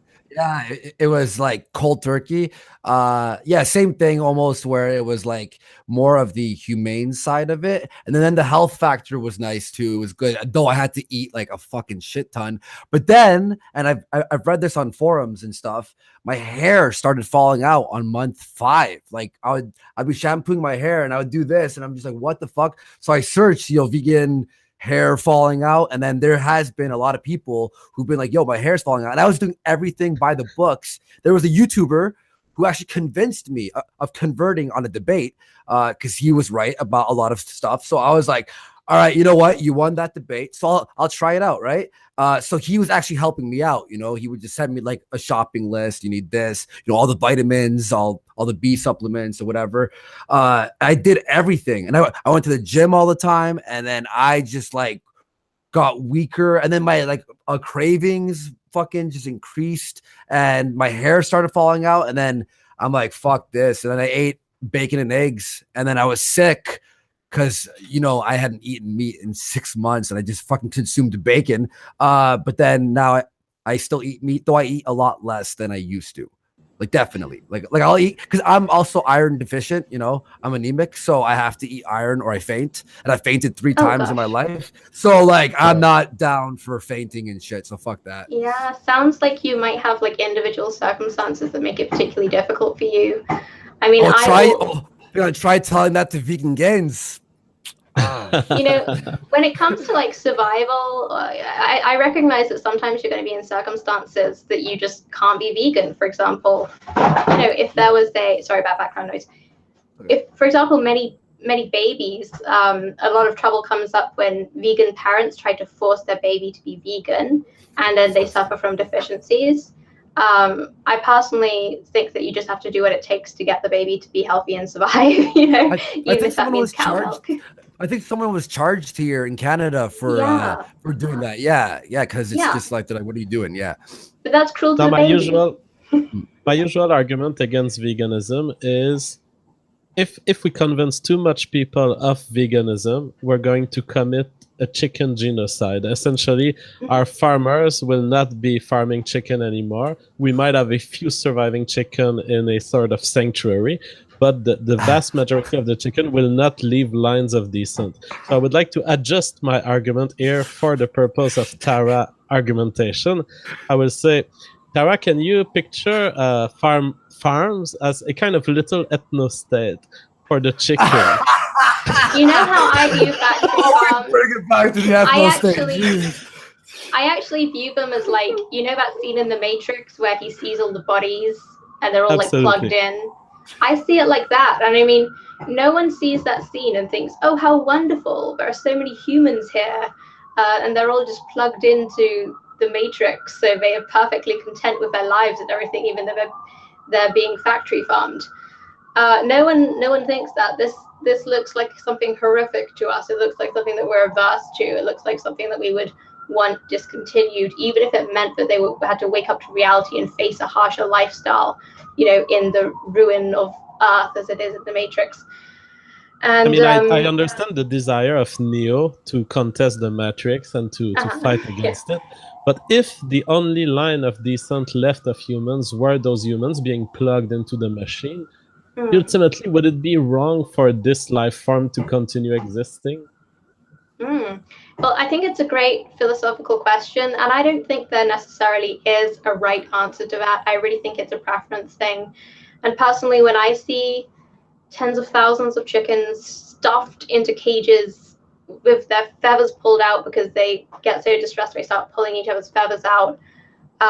Some of them, the egg-laying ones, they're like stuffed full of eggs to the point where they start rotting inside them because they've been bred in such a manner that they overproduce eggs far more than naturally. And when I see that, I don't actually think that's something we should continue. And that's just a personal preference thing. I mean, maybe you see that and want to continue it. For me, like, beauty is important. I don't think going. For me, like, I find nature to be extremely beautiful and valuable in what it is. But when we pervert it in the way that it's happened in factory farming, I see that as something quite horrific and something that I would rather we phased out. Okay. Well, yeah, I agree with you. It's a question of what? I have to say a story. After I became a vegan, right? I worked at Whole Foods and I was a butcher there. So that was like the biggest transition ever from like, oh, I don't want to eat, I feel bad for the animals to like, fuck yeah, and murdering them, right? I wasn't murdering them. I wasn't in the slaughterhouse. But I just saw them as products, really. But my one buddy who I worked with, he actually worked at a slaughterhouse, and he went from the slaughterhouse to Whole Foods.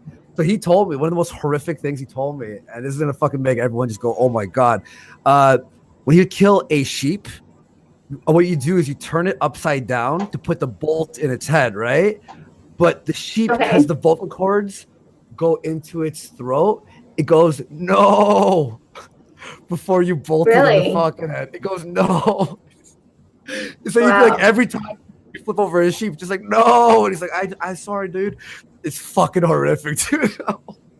I got a comment from my actual Discord for Tara. I do get a comment from my Discord that someone really wants me to read to Tara. I'm not in it, but someone just said to me on Discord to say this. Tara is literally feeling sorry for fucking chickens, but when it comes to other races, it's like, fuck them. Johnny Fox, please point this out. Guys, look, I have half Ghanaian cousins. I have Indian extended family. I'm actually a 4th generation Holocaust survivor, believe it or not. I do have compassion and empathy toward other ethnic groups. But I also have compassion and empathy toward indigenous European people and people of European descent who live in places like America and Australia. And I don't believe that we deserve to have what is basically a slow genocide inflicted upon us. And I think we deserve to be able to talk about this and at least give informed consent on multiculturalism. But we've never been asked. There's been no referendum on whether we want to have hordes of people from vastly different cultures entering our countries. We need to have a public discussion about this. Whatever your beliefs are about it, I just think people deserve to be able to discuss whether they want this to happen or not. Hey, may I ask a question? Like a lot of people on the alt-right really hate Jewish people. So you being a 4th generation Holocaust survivor, like how does that make you feel? A lot of people in the chat were just like, what the fuck? So can you give, I know it's a hardball question, but go ahead and answer that. Oh, well, it's, so my great grandma was half Christian, half Jewish. Like she literally went to synagogue on Saturdays, church on Sundays. and she obviously didn't feel safe in Germany, so she fled to the UK. Her father died in Auschwitz, and I have a death certificate for people who don't believe it. So ultimately, if you actually look at my DNA, I'm like 2% Jewish. I've never identified as a Jew. No, I'm just being a dick. Yeah, so sometimes. To me, it's like a non-issue. It's like I don't identify as a Jew. No, I'm not in with like any kind of Jewish groups or anything like that. So generally, people tend to look at me and think I'm a Mediterranean Caucasian. So for me, and I also kind of just identify as Native European. I'm 75% Celtic. That's really the strongest part of my identity, and that's what I go with. Cool. Awesome. I'll just being a dick. Honestly, the more comfortable I am with people, the more of an asshole I turn into. So it gets worse. Trust me. Hey, Andy. Hey, Andy, I got a curveball for you to piss a lot of people off for Millennial Woes. Okay, sure. All right, with this ethno-state stuff, what is the end goal? What are you trying to actually alleviate by creating an ethno-state? What is the actual reason for it? What will it cure? The destruction of the white race. And what do you mean by destruction of the white race? Because I know you're in England where all that, well, Scotland, whatever the fuck. You're over there where all that shit's happening. I'm American, so I don't see any of this. What do you mean by destruction of the white race? Through race mixing. What? So what do you got? So race mixing is the big problem. Race mixing and low birth rates for whites, which means that they will be outnumbered by non-whites, and ultimately those non-whites will then be in a position to take over culturally, which will then mean more race mixing with whites, and it's just exponential. No, well, what is it? What is the issue you're trying to cure beyond people fucking black people? People producing mixed race kids with black people. How many kids have you produced, Millennial Woes? Do you think that this is some kind of killer argument? No, it's not. Because no, I haven't I'm had just any trying to rally kids you yet, up because it's funny because no. all this ethno-state stuff is really autistic and it's actually a pipe dream. Oh my god! Right? Okay, fair enough. We disagree. I'll say one thing. The one thing I like about Fox is he's a fucking asshole, and it's really funny to watch him in streams. Yeah. Yo, I'll add to Millennial Woes. I used to hate Fox for like a year and a half. Right, Fox? How long did I hate you for? For a long time, eh? Ever since the whole Candid thing went down and I shit on Blair White for the laws and everybody got mad. God, who cares now? Fucking. I'd like to add to Millennial Woes' point about what is the need for us to have our own like ethnic homelands. And it simply comes down to sovereignty. Who is going to be controlling the UK in 100 years' time? Whoever the hell you elect. No, it's going to not who we elect. Right, and who are the Muslims going to elect?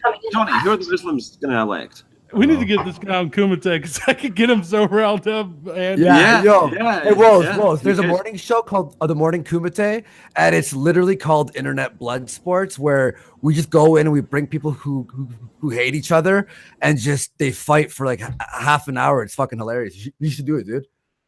Come on, Woes. Come on, I'll do it. It's fun. It's a big show now too. Yeah, we could have fun with that. Yeah, I mean, we can actually go back and forth. 6-0, by the way. I'm 6-0. No one has beaten me. Fuck you guys.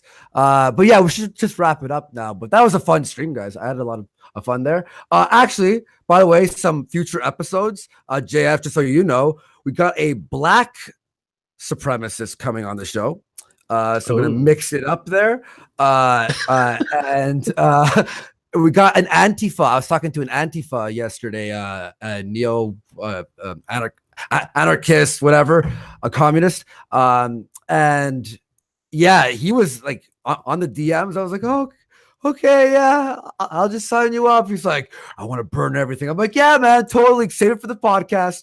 Save it for the podcast. He's like, all right. So we have some cool things that we're going to mix up on future episodes. He's excited to come on. So we'll figure out who we're going to have them debate. We have Spencer coming on again for round 2 with Sargon. he wanted 2v2, and he wants Mike Enoch or Enoch. I always fuck up his last name. Enoch. Enoch. Mike Enoch. Enoch. It's Mike Enoch. Enoch or Enoch all the time. Yeah, cool. So he already agreed to that. So we have Spencer and Mike versus Sargon, and Sargon still has to pick a partner for this. So that's gonna be cool. We're doing that next week, so we can spread them out. We don't want to make them too close to each other.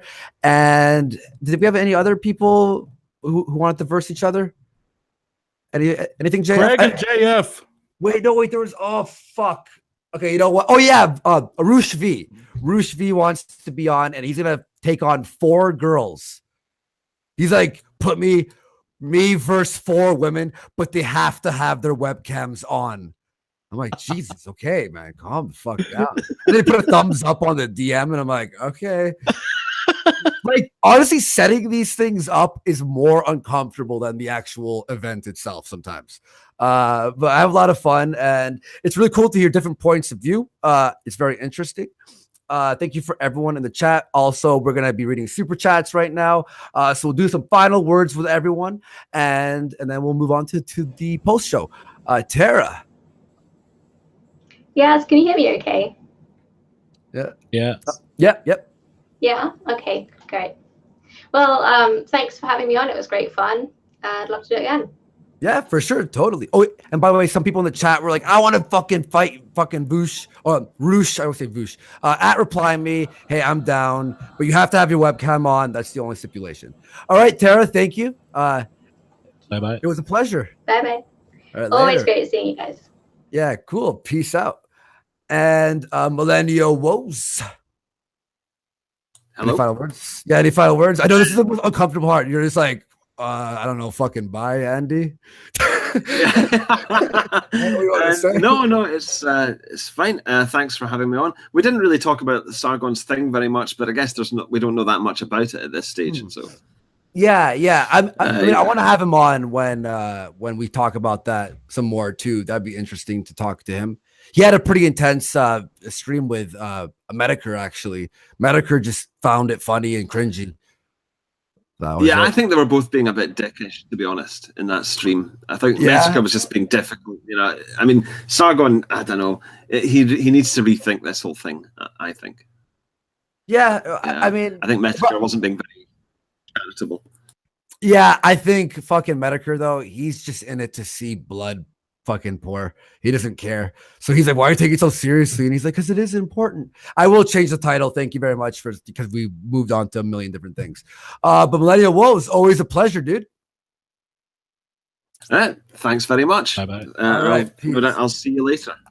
All right. Okay, Peace out, bud. Later.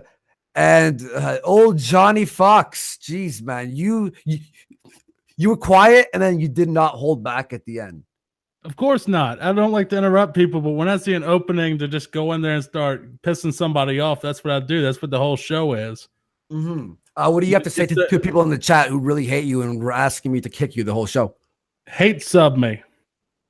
Sub to me and bitch in the comments section. I love it. All right. Yo, Fox, always a pleasure, dude. Bye-bye. Peace. See you later. Wow, that was a fun fucking stream. Everyone hit like if you enjoyed it. That was great. I liked how we moved on to different things. Okay, yeah, if you want to fucking battle Roosh, we're looking for 4 women. At reply me right now. I'll start looking through. And yeah, that'd be fun. Because have you ever heard of Roosh V, by the way? Yeah, I heard of him. I heard of him by his opponent being characterized as someone who supports rape being legal on private property. You should see your face. Like, you know, I have to keep my emotions out of this. Like, he's gonna say that, and I'm gonna go, JF, you got this. I don't even know if it's legal in Canada to say that. Yeah. Dude, he says that, and I'm just like, I'm not down for being part of that. Oh my god. Yeah, it's not like we're gonna have much more feminists after us for having him on. We already have all the feminists after us, so yeah. I think it's not like there's a price to pay to get him on. Yeah. And okay, look, we have Kevin Logan who wants to be on. Tim still wants to be on, and Vadim wants to hop on the weekend. He's like, I want to, like have it amicable. Oh, hang on one sec. Yo, can you just read super chats? I think my dad just dropped off my car. So just one sec, dude. Display them. When I was in the veganism part of the discussion, there was someone in the chat who said 6 gorillion chicken. And I really liked it. All right, so we're going to wait for the super chat being displayed. I think Andy just went off without displaying the super chat, so I'm left interacting with the Warski Ghetto. What's up, guys? Yeah, people say get Stefan Moliner. That would be nice, but he doesn't. I think he doesn't go much on other streams. I think if an interaction with, I would have to.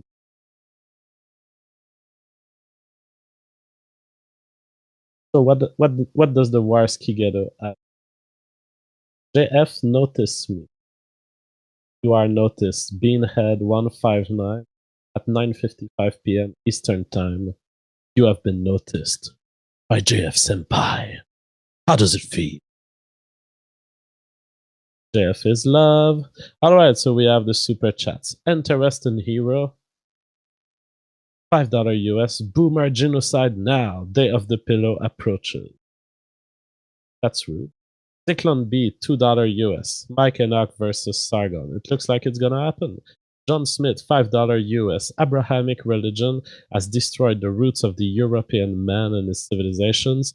Sargon must realize this fact or perish in our wake. Hail JF. You guys are freaking extreme. Eternal Nemesis, $10 US. V made a good video, explained individualist versus individuals. Love the channel. Internet Blood Sports is a good cover for secretly promoting white power. Adam, ethno-state former white races, Race Warski. Cole Custard, $150.88. Thank you so much, Cole Custard. Drinks on me for Millennial and JF. I'm sure that Andy will be paying me tomorrow when I go see him in Toronto. In fact, right after the end of this stream, getting in my car and I will be driving all night to go see Andy. Andy, I will be close to you. Quebec, $5 US. That need to say, I don't agree with what you say is lame. Okay, that need to say, I don't agree with what you say is lame. Virtue signaling garbage. I love seeing a genuine free speech show. That's what we're trying to create here. Mati Buddha, $5 US. Andy, you've told me in DMs that you want the genocide of the Jewish people, specifically Ashkenazis. Please get honest, the chat deserves better. Mati Buddha. Spreading fake news. I'm not proud of you, Buddha. And by the way, still gonna record my voice. Second cut. Russia, $10 US. Wouldn't it help the alt-right's goal of reversing the demographic changes if they work with the alt-right? I'm back. Sorry about that. For immigration reform instead of talking about an ethno-state that scares people away? I think that the job of the alt-right, as they see it right now, to make it a non-taboo subject. And so they don't care. They're going to ruin their own name, even if people don't like hearing about it. They've decided that they would make this subject a mainstream acceptable subject, and they're going to keep going as long as it. So Tom Morrison, $10. May I ask you a question? Yep. Actually, yep. What did you think? Because I haven't really put my 2 cents in until today because I didn't want to interrupt the other debate or whatever, right? But from what I told Tara McCarthy and my perspective about the multiculturalism, because I live in Canada, right? So it's not like a big problem here, per se. But what did you think about my point of view? I'm just curious. I mean, I think that you talk like someone who's been raised in the Canadian dogma of multiculturalism. I think that that your worries are understandable and noble and fine. I think your position is not very far from mine.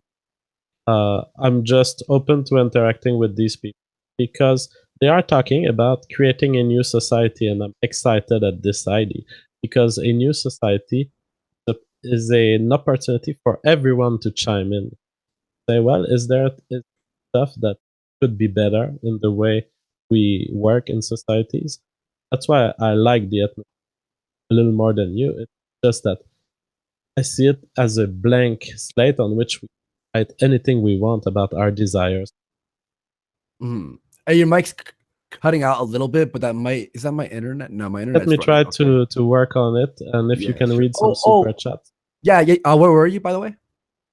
I was at NZ $10. Tom Morrison at the bottom. At the bottom. Sorry, at the bottom. Weeb Hunter, this guy. Yeah, just the one Tom before. Morrison. Tom Morrison. Cool, perfect. Yeah. By the way, we're getting JF and myself a better mic. We're gonna get the exact same mic, and it's gonna be fucking really nice. The quality will improve. Oh, we're getting. Oh, okay. I'm gonna spoiler alert this a little bit, JF. You're gonna fucking love this. We're getting the Warski Live sign behind me. It's gonna be fucking in neon lights, bitch. We got some curtains on the side and some lights coming from the bottom. So it take a while to actually build, but we did order everything, so I'm very excited about that. Probably I believe that my mic should be less cutting now. Yep, that sounds fantastic. Yeah, cool. Right. Tom, I'm excited about this sign. Yeah, totally. Me too, man.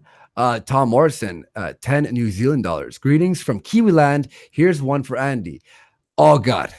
Gigantic, which by the way, I don't stutter on G's with that J sound. It has to be G. That's where I stutter. So girls, for example. Oh, BJ, if you want to hear something really funny, yep. I used to hate to introduce my girlfriends when I was younger, especially because I would always say, hey, this is my and they're just like, oh my God. So yeah, it's pretty brutal. Now I have to go, here's my lover. Why'd you call her your lover? Gigantic girls go grab groceries while giggling giants get gang banged. Much love. I did that. Weeb Hunter, $2. Notice no drinks for you, Andy. Why?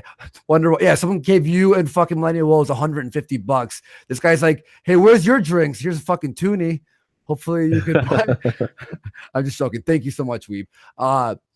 Thomas Slack Simovic, £2. Shout out to Vile Vlogger Millennial Woes. Furious George, $2. JF, spot on, dude, about something you said at 8:30. Ben Nuck, $5. Sargon wants to be the Richard Spencer of classical liberalism. I mean, so like, I mean, it's not like a bad thing. It's sort of like a figurehead. Like would you say that? Like more like a figurehead, right? Yeah, and I'd say he didn't want this. He does it against his instinct, but because people want him to be that. And by the way, if you're watching, hit like. It helps support the show. Yeah, Furious George, $2. Oh, sorry. I meant Tommy Slack Simovic, £2. Johnny, why do you hate Mundane Matt? I'll tell you why he hates Mundane Matt, because I know. They had a battle on the Kumite before, and I battled with Mundane Matt as well, and he unfollowed me. But Johnny was going after him on the Gamergate stuff, and Candid. Candid? Have you ever heard of that, by the way, Jeff? Yeah, I heard. I've never really gotten to what was the problem with it, but I never did research. Basically, a bunch of skeptics promoted this company called Candid. It was that I know. Yep, and that app collected data that essentially created an algorithm to block offensive content, which people speculated the way it collected it was to package it into a data file that could be sent off or sold to other companies that can use this to censor certain ideas. And coincidentally, right after that, YouTube started pushing its algorithm to block offensive content. So Harmful Opinions, Teal Deer, and a bunch of people went after all these skeptics, but they all signed like a fucking 3 or 4 year NDA to not talk about it. So Mundane Matt said he'll only give his opinion in 1 year or something. Always denied it, and there's always being a dick about it. So Johnny Fox hates Mundane Matt. And Monday I hit him because I tried exposing Kilroy to him. He's like, and he's just the ego boost until everything came out. And then when everything came out, he just unfollowed me like a coward. Furious George, $2. JF, are you married? My sister is asking. Oh, fuck. I'm not married, but I'm engaged in a serious relationship. So your sister, I cannot have sex with her. Threesome, whatever. But she can masturbate to my voice. Like Liz, a light. Oh shit! Like light Sied 50 knock. Sargon is so far up his own ass. He's having tea with Jim Sterling at most of his own ass person I've ever had the misfortune to lay my eyes upon. Did he have tea with fucking Jim Sterling? I like Jim Sterling's videos. He's a gamer, but he's such an SJW. Like in his real life, it annoys me. Mm-hmm. When I found that out, it sort of like ruined it. But I still like his videos. I'm not gonna bitch about that. Stalagondo, $10. Get Sargon to debate Mike Enoch. Yeah, that's happening next week. Promoting free association is the easiest way to break down leftism, and it leads to ethno-states based on the neutral preference for people to be among their own kind. By the way, you know what? A question I hated that he didn't answer is Lawrence Fishburne black. Oh my god! I cannot believe that this has become a meme. Even I found the question ridiculous. Even if I'm somewhat on the side of Millennial Woes, it's like, oh, let's not get into individuals one by one. Come on. Yeah, well, at least just. But I know what he was. He was trying to get Sargon to admit implicitly that he has a concept of race. But to me, that was not the right way to do it. Well, Sargon. How I would have answered this would be, yeah, well, he's black. However, I'm talking about people who look white but may have other ethnicities in their skin, not obvious black or Asian people, for example. So that's how I thought I should have answered it. But I'm sure he'll do fine next time. I'm sure he'll be more chill and cool. So, and I love Sargon, so I'm not trying to bash him, and I hope he does very well. White male, 1488. When will Mike next week? Mike will be on the show. Tommy Slack Simovic, £2. Shout out to the did I read this already? I think he just reposted another £2. Oh, thank you. Light Sied 20 knock. It's funny because Sargon is the faggot of YouTube on YouTube. Jesus Christ. Light Sied 20 knock. Pound my super chat, Pussy Worski. Dragon's Temple, $2. I hereby declare myself king to the anarchists. Exol. I don't think they will accept you as a king. Yeah, sorry about that, Dragon. Auxiliary right, $5. There is a difference between voluntary group association in an individual society and the forced association of a collectivist. Killer Cross, $20. Andy, I kill Comic-Con, Kilroy Worski. Zemeckski Lebowski, $10. Sargon is huffing Jankim. The only people who point to him as a leader of the whatever community are people who hate him and people who suck his cock. Also, can I hop on? Jesus Christ. Don't just bust that out and go, hey, oh, by the way, can I hop on? Hey, do you want to read some more? Oh, I think you are muted. Oh, what happened there? I was about to say, we just had a donation for $600. No, we by didn't. Andreas Olofsson. What the fuck? Thank you so much, man. Hang on, hang on. It's 5,000 SEK. Wait, hang on. Thank you so much. Sorry, my door's open. I changed my whole camera angle, my whole setup. I wasn't ready for this. Hang on, wait, let me see this shit. It's 5,000 SEK donation. He did not put any message. Thank you so much. By the way, people, just to explain the dynamic here.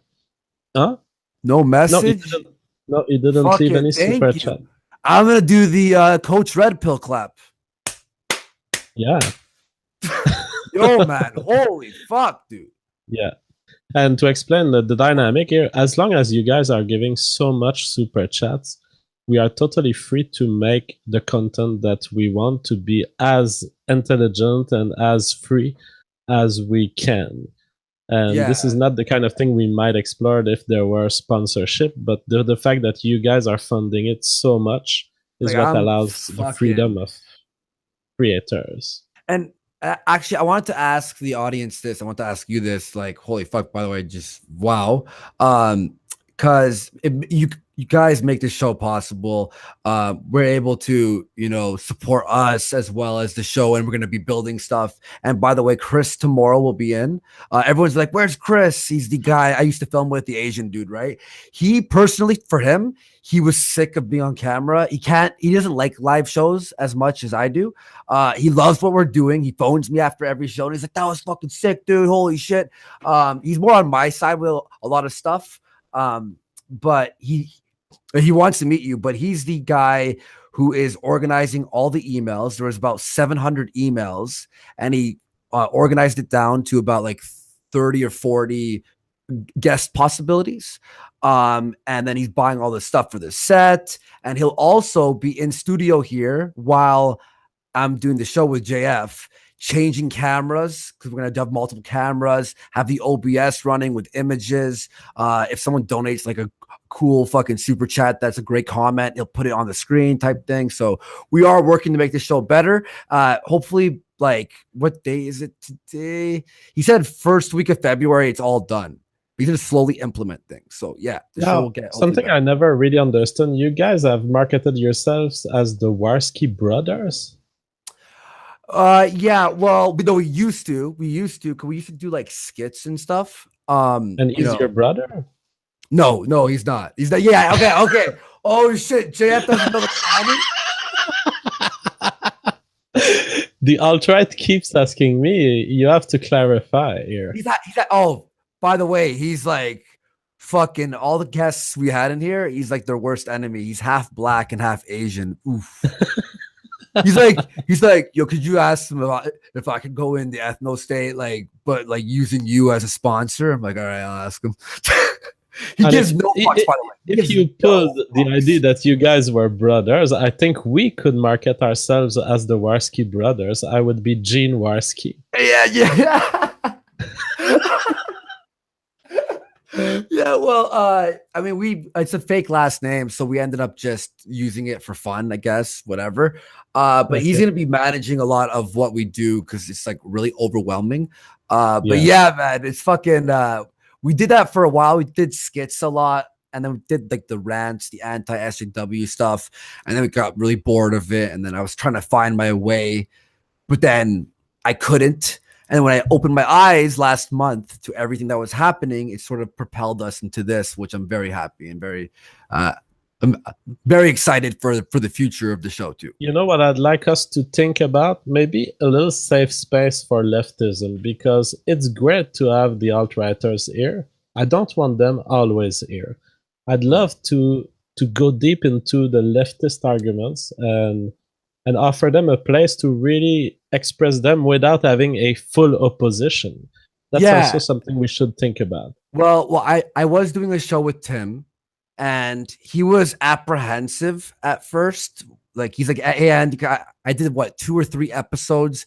We called it fair enough. So basically, I'd give my point of view, he give his point of view, and then at the end, we won't agree. And then we just go, fair enough. All right, next thing, right? And it was really cool. I'd bring on an anti-SJW, and he'd bring in an SJW. So first he was nervous because he's like, I don't know, and blah, blah, blah. But then he's watched the debates, and he still trashes me a little bit on Twitter, but I trash him as well, and we're cool. So he does want to hop in on the weekend. He's nervous of your line of questioning, to be honest. He's like, I don't know, but he's a cool dude. He's funny. His videos are cool. He's SJW a little bit, but I don't care. You know what I mean? It's like, who cares? I'm not mad about it. There's lots of people on the chat who are like, no, JF, no safe space for leftists. But if you want them to have a chance to express their ideas without always being in the confrontation, I think it's a good thing. Just like we do with the alt-right. Sometimes we get alt-righters there. We just listen to them. Yeah. I think you should be open. And I think maybe like, you'll challenge them. I'll challenge them. I disagree with a lot of their viewpoints. But, you know, we'll still challenge them on certain things. There will still be disagreements. But I know what you're saying. And then that will hopefully make them more comfortable to jump in because dude, I DM'd a lot of people. No one fucking responded. They're like a bit nervous because they're like, I'm not in the mood for a fucking hardcore debate right now. Like I'd have to like plan it in advance. They'd have to like get their stuff ready. So yeah, I get what you're saying. Basically, we're just trying to expand the show and make it as best as possible. If you have any suggestions, email me at andyworski@gmail. In fact, you know what? You know what we should do, JF? We should make a combined fucking email so we both check it. Oh yeah, I'm open for that. Yeah. You know what? Okay, for now, just send it to Andy Worski. Tomorrow, I'll make a new email. We'll figure it out when you're at my house, and then because then that way you could check, and if you like someone or if you think it's like dumb, then whatever. Like, yeah, cool. Because I think the huge debates are awesome, but it's not for everyone. There's people who cannot express themselves well in debate, and there's place for them here. I think we need to make them understand that this is not a hostile environment. 100%. Yeah, that's the thing. And yeah, I don't want them to think it's a hostile environment, but the Spencer debate freaked out a lot of people because it's just like, holy shit, man, that's because it was just fucking. I was, hey guys, what's going on? What's live? My like voice cracked. I turned into like a child. All right, Spencer, what's going on? And then Medico was bashing. He's like, why do you keep fucking calling him Spencer? What are you, a fucking teacher? Yeah. Sorry. That's something I found funny when it happened. Like, Spencer, can you tell us? Is he a player on your hockey team or something? Spencer, take the puck and put it in the goal. By the way, I really was what was his face? The guy I'm really hating on fucking who tried smearing me but then failed miserably. What's his name? David. I can't fucking remember his name. David. It's like a Pac-Man. David Pac-Man? I was like, it's like a video game like Pac-Man. Oh, it is fucking Pac-Man. I just want to say, he's like, oh, I got so much more subscribers. He's like trying to bash me on Twitter. Our post show has more fucking viewers than his regular show with Destiny. Okay. Fuck you, Pac-Man. I'm just trying to be a dick. Sorry, he just pissed me off. He made a video reducing. I don't know if you saw his video on YouTube today or yesterday. I never. He reduced all of this as a kind of drama Twitter feud, and he said, "I really want to engage only on ideas." Well, David Pac-Man, we've engaged on ideas. What you've seen in the Sargon-Spencer debate is the top exchange of ideas between collectivism and individualism ever created on the internet. So if you want to call this drama, go ahead, but you are isolating yourself ideologically. How is that drama? What the fuck is he talking about? It's again, this word drama is just like, I need an example. It's like being upset at someone is always drama. So, hey, David Pac-Man, why are you starting drama with Trump every fucking day? Oh, you don't like Trump today? Just drama, David Pac. It's not real news, you fucking drama fucking whore. Yeah, but we should. How long is that video? How long is it? Oh, it's like a 10-minute where he presents all of this as drama, and he says, "I'm not going to engage with it unless my audience tells me they want me to engage with them." I have an idea. When we have a free fucking stream day and there's no one, just me and you, we watch the entire video and pause and fucking debunk it. I mean, there's nothing to debunk because he doesn't even address our ideas. That's it. He does not comment. That's his way of rejecting the argument. But the reality of the Spencer-Sargon debate is that we've brought some serious clash here. Serious ideological clash between two philosophies of politics, and he just wants to ignore this. Well, you know what's funny? Okay, Sticks. Did you watch Sticks's video on the David Pac-Man thing? Right. So basically, if you didn't see, guys, what it was he tweeted out something like, Andy offered me $1,500 to be on a fucking show, on a debate. It felt sketchy, so I said yes. And what I said before, it was a sponsor from my agent who's like, hey, there's this debate app called, I think it was like Nexus something, and you could debate people on it, and they're offering $3,000, $1,500 per person. and they already had reached out to someone before they even talked to me. They're like, hey, so we already have someone. His name is David Pacman. He wants to debate you. And I'm like, I don't know who that is. So no, and I want to do debates on my channel. So that's what happened, right? 3 months later, which was the Spencer debate, and then he posted like, oh, look, I got the dirt on Andy. And I'm like, and then I made a video and I just admitted everything. I'm like, this is what happened. And then it just like ended. And then he's like, oh, fuck you, Andy. But what the okay, you see, and this is the thing with Stick said. This guy is on the radio. I think he's on TV or something, or like XM radio. He's on like 5 cable stations or some bullshit. Like he put his resume on Twitter. I don't know if you fucking saw it. Like he tweeted at me his resume. And I'm like, well, dude, you got what, 500,000 subscribers? And hang on, let me just open up his page, right? And this is what Sticks brought up. And again, numbers don't mean everything. There's people with way less subscribers who are fucking amazing and underrated. But David Pacman, this guy has 500,000 fucking subscribers, 16,000 videos. Relax. Okay, and here we go. Like, let's fucking do a screen share here. I think you're being too emotional about this, Andy. Okay, no, I'll stop. Oh yeah, 2K views, 4.5K views.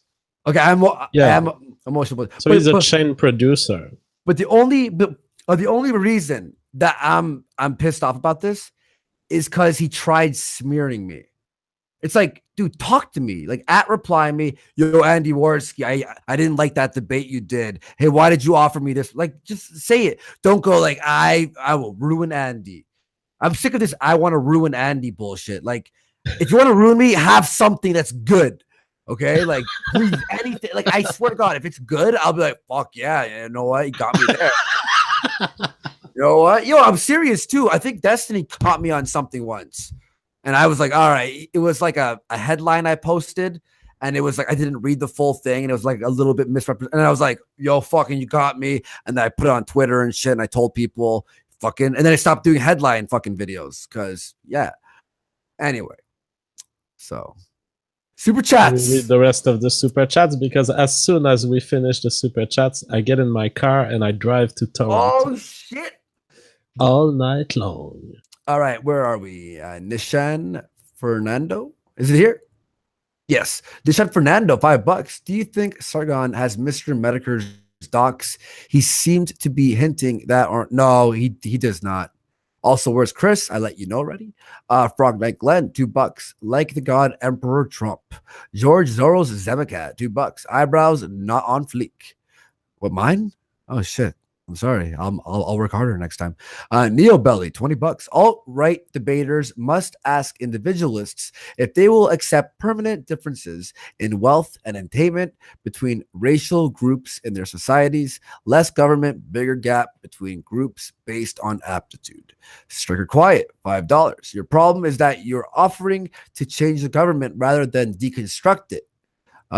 When we know it created problems, glowing. I'm not going to say that because fucking Destiny is going to post that and then go, Andy wants fucking all black people dead. He will do that. Mr. Lawn Chair, $2. We need to become the new SJWs. Millennial Woes. Did he say that? I don't think so. You know what? Everyone clip that. And no, just kidding. I'll do that fast before. Oh, wait, they could just rewind. Yeah, sorry, Millennial Woes, love you. Xenomancer, $5. Tell Fox to stop sharing his used Skippy peanut butter jars with Millennial Blows. It's unsanitary, like fifth wheel McDerpy. Do you want to read on so I can grab some water? My mouth is fucking dry. Martin Olini, €5. The alt-right is DOARRL. Can I interest you in a white ethno state? Come on, no more bitching on the net. A centrist grassroots movement. Zemeckis Lebowski, $2 US. I will anally rape Sargon in the halls of debate. Okay. Frog Knight Glenn, $2 US. SJWs are shit brown. Fight that. Okay. Herb Derp, 1776666, $5 US. Tara doesn't even look white.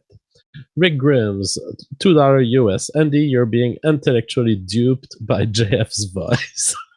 I don't think he is. Critique the culture, $5 US. What's the name of the individual that Sargoy is fighting for? Or is it a collective group? It does seem like it's a group. Larry Steele, $5 US. The original Constitution was a white nationalist document. Women couldn't even vote. Lol. Zemeckis Lebowski, $2 US. There are shitty, poor white criminals. That is true. Interesting hero, $5 US. It's about societal cohesion, not just straight up IQ. People have different cognitive traits than from IQ. I agree. Neon Betty, $20 Canadian. Every high IQ non-white in a white country is a person missing from and not helping their own people in their own country. Yeah, that's a view. They call it the brain drain. Yeah, maybe. Jesse James, $5 US. Terra, that is so stupid. We will have a lower class that commit crime. In fact, there are more poor and criminal whites than blacks in the US. I do not know about these statistics. Probably true based on the fact that there are more white people in the US. I will have to check. Rachel Loretta, $5 US. This proves my point that people with disabilities will not be welcomed in an ethno-state, even if, and now Andy will have to scroll, if I can see that. I don't know if the ethno-statists are particularly against handicapped people. I don't know that they are. Maybe. Sorry about that. Take a piss as well. So you're gonna need to scroll. I'm reading the Rachel Loretta, but it's hidden. Oh, all right. Are we on? I can read some more. Are we on Rachel? I will just finish this one. Even if they are white, I would rather stay with America. So I do not know, Rachel, if the ethno-statists are particularly against handicapped people. I don't think they are. Go ahead, Andy. All right, we're on this one. Yuhano $1, $2. Well, no shit, Jesse. There's more whites in the U.S. Oh yeah, and by the way, again, we read this already. I read this from Millennial Woes. Again, Rainer or Die Trying. Thank you for the big donation there of £50. We really appreciate it. Son of Sekhmet, $10. Read Ender's Game. I have a lot of friends who read that book. I really want to read that. You all are the lock and oh no, I got locked right this time, but I can't do it. That's why I stopped there. I was like, here we go. Demosthenes of our Peter Wiggin had the right idea. Charge the public with your ideas online and then use that to gain steam. Striker Quiet, $10. Jesse James is being intentionally misleading. Is that Millennial Wolves like Jesse James, like because he looks like a cowboy? I don't even know. if you all have a white county, all criminals will be white. Black commit more than half the violent crimes, being only 12% of the population. Or was that Fox, Johnny Fox, maybe? Maybe. Desmond Deep Pockets, $5. The multi-ethnic system is not sustainable. Whites brought in other races out of charity. We have every right to reserve that privilege. Okay, let's not say fucking charity because blacks weren't brought in. Like they were charity, but to whites. Let's be honest. Look, you can want your ethno state, but let's be fucking real here. All right, let's fix some wording. Dagda, $5 for Terra. Millennial Woes. Sorry, we missed this. It's really hard to read all these super chats. We don't want to interrupt people. How does the full implementation and integration of an ethno state prevent discrimination of other technically Eurocentric ethnic groups? Do you know how to answer that? By providing them with a land that is there, so they keep the democratic power. What Millennial Woes and Tara are scared of, and me to a certain extent, is that white countries will eventually become dominated by 50% or more Muslims or any other group from the outside. See, here's the thing is what I was saying too, by the way, on, like, obviously I want white people to survive, like, and me personally, like, do you think that if we don't do an ethno state in the future, that we'll eventually lose all whites eventually, like in the future? Do you think that would Not actually necessarily happen? certain, but in the current rate of things, yes. In the current rate of things, Canada cannot survive as a white-dominated country for 200 years, I believe. Okay, you know what I wanted to also talk to you about in the future, like a future episode, on because Japan's fucking population is decreasing, and a lot of MGTOW out there, a lot of people who don't want relationships, a lot of these sex dolls and all. So just talking about like the failure of relationships, and birth rate, and why a lot of men don't want to be with women. I was almost MGTOW. That's a good subject. Yeah. Yeah. Let's I was take almost any MGTOW and invite them on. I'd like to face MGTOWs. Yeah, if there's any MGTOWs out there, we'd love to have you on. All right. So Larry Steele, $5. Go to the South and hang out with the blacks. It's wild. Those people are the most part of lost cause.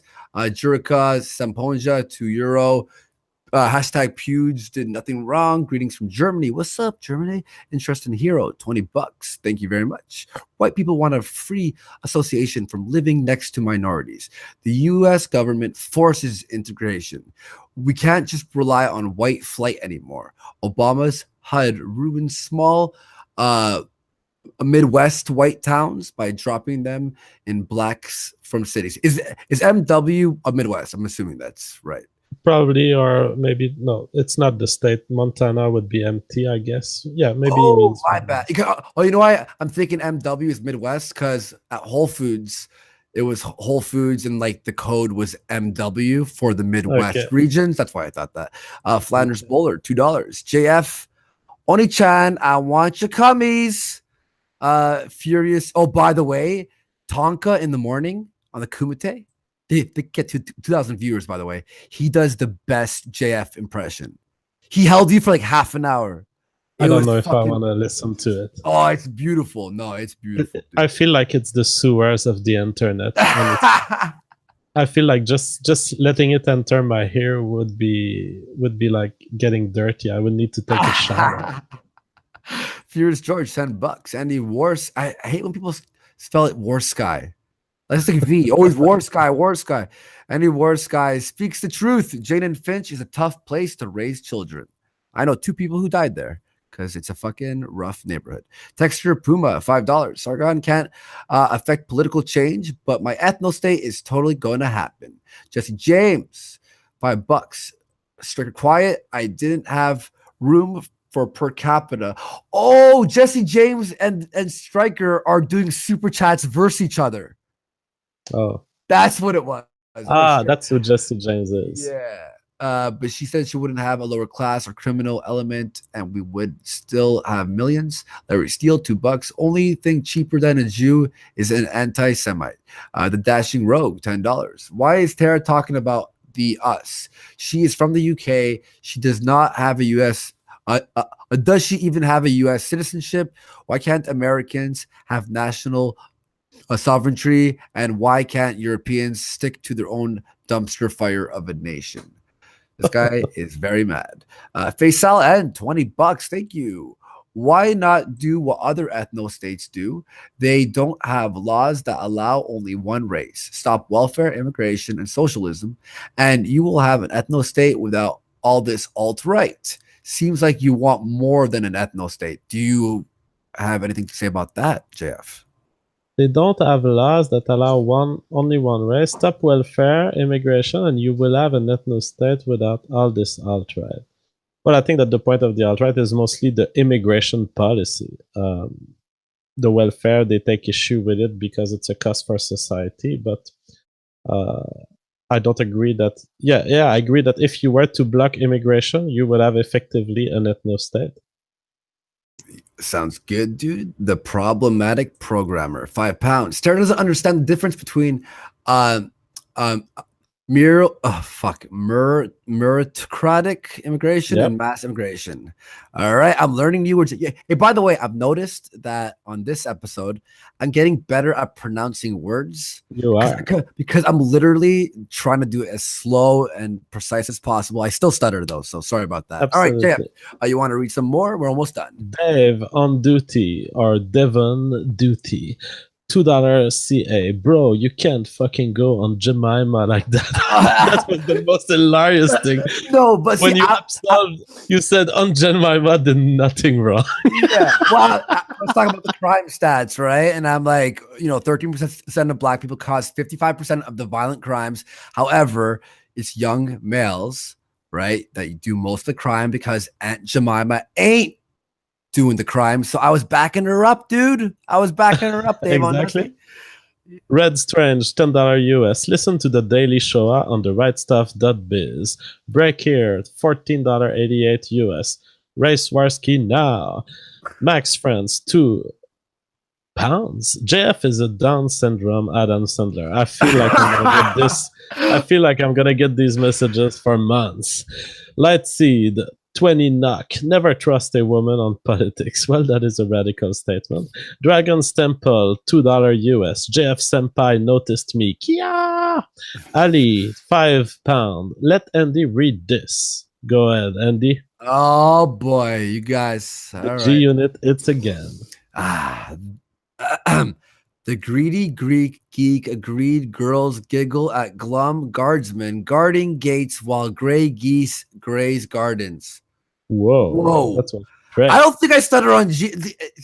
I only stutter on G's when it's like a surprise attack. So if you're going to do a G, sneak it in your super chat. Like, don't make it obvious. I'm preparing with my easy onsets that I learned in therapy. Larry Steele, $2 US. Jesus puts all the Jews in an eternal oven. That is mean. Flanders Baller, $5 CA. Can you guys give me a brief recap of what happened to make you dislike Destiny? I think he's a cunt, but at last I remember Andy would call him bro. Yeah, well, he fucking called me a fucking genocide supporter or whatever on Twitter today. And he's been defaming my friends and defaming just being a fucking overall dick. He just went on a fucking rampage and he's just not a likable person. All right, that's why. Luckily, he's been banned from Twitch for 1 week. The Dashing Road, $14.88 US. Is Andy familiar with the work of David Lane, Robert J. Matthew, Der Bruder Schanging, the death of Alan Berg, and the origin of the 14 words? I don't think you are. I am not. However, I do want to do some reading on everything, on like the left stuff, on the right stuff. I do want to. I'm currently reading a book called Sapiens. I'm halfway through. It's basically the evolution of the entire world and civilizations, and it's fucking fascinating. Larry Steele, $5 US. You know what place is inclusive and accepts you for who you are? Hell. Lol. At the Athens. The Outlaw, $2 Australian. Committee is God. If you know the way, fright power. Larry Steele,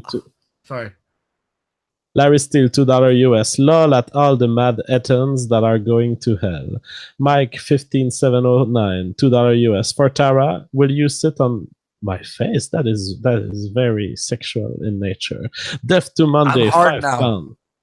Collectivism doesn't mean being part of a group or community. You can be an individualist and still be part of a group. That's true. CS, $10 US. Woes.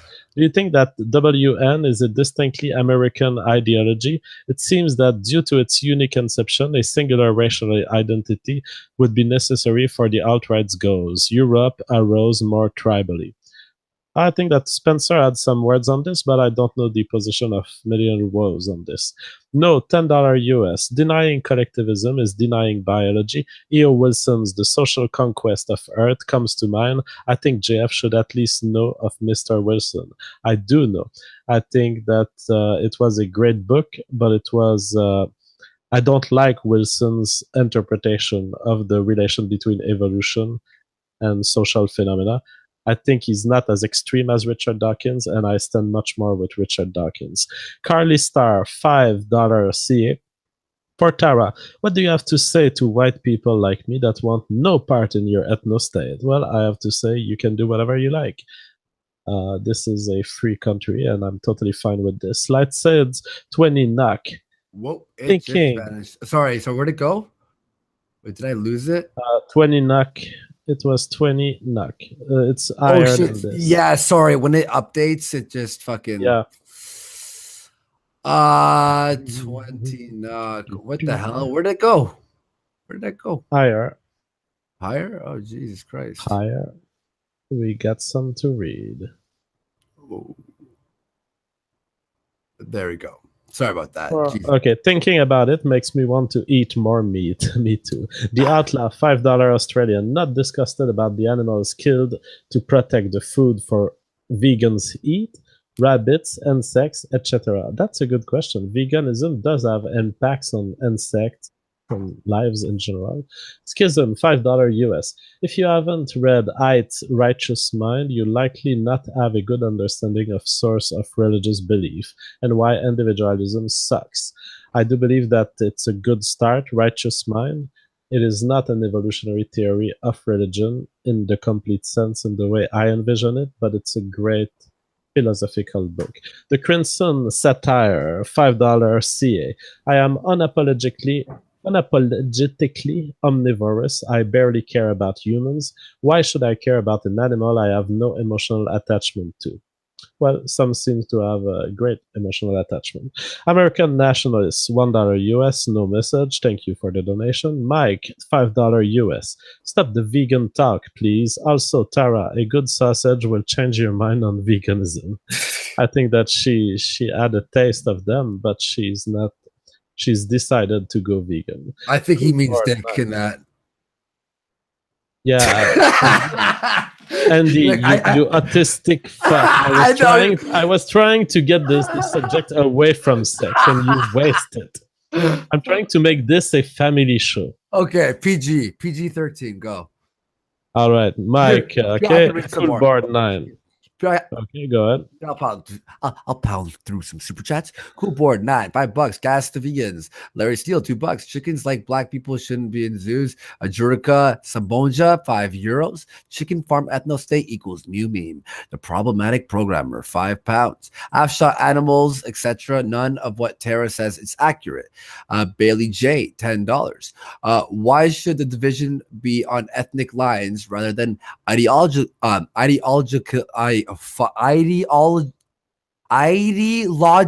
lines? For fuck's sakes, my tongue. Millennial Woes said that there should be a Catholic/Protestant ethno-states, which could be better described civic states. My tongue just wraps around my fucking teeth sometimes. Rachel, $10. The Appalachian in the U.S. has had a lot of poor white people. Many of them have the same issues I have that the alt-right talk about for blacks. Maybe it's class and culture, not black versus white. This is a big debate between a race realist right here. Striker Quiet, $5. You can't survive the Holocaust if it didn't happen, Tara. Jesus. Larry Steele, $5. Fox being a healthy weight is a pipe dream. How the fuck do you get a voice that sounds obese? Honestly, I know people hate Fox, but he's fucking funny on his videos, man. He's such a dick. It's fucking hilarious. Jesus Clank of Hexenhammer, $2. 1776 on all Euro, no USA. Fuck the rest. I don't want no clips of me. Thank you. No race, $2.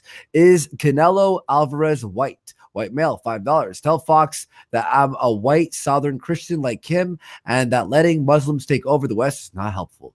EBT Gold card holder, $5. Andy, you want to score the biggest internet coup in history? Get PewDiePie on the talk about fucking race realism. Yeah, let's fucking pull up fucking what's that? JonTron. By the way, I'm a retard. You know Tilly Law? It was the fake person that Kraut made in the server.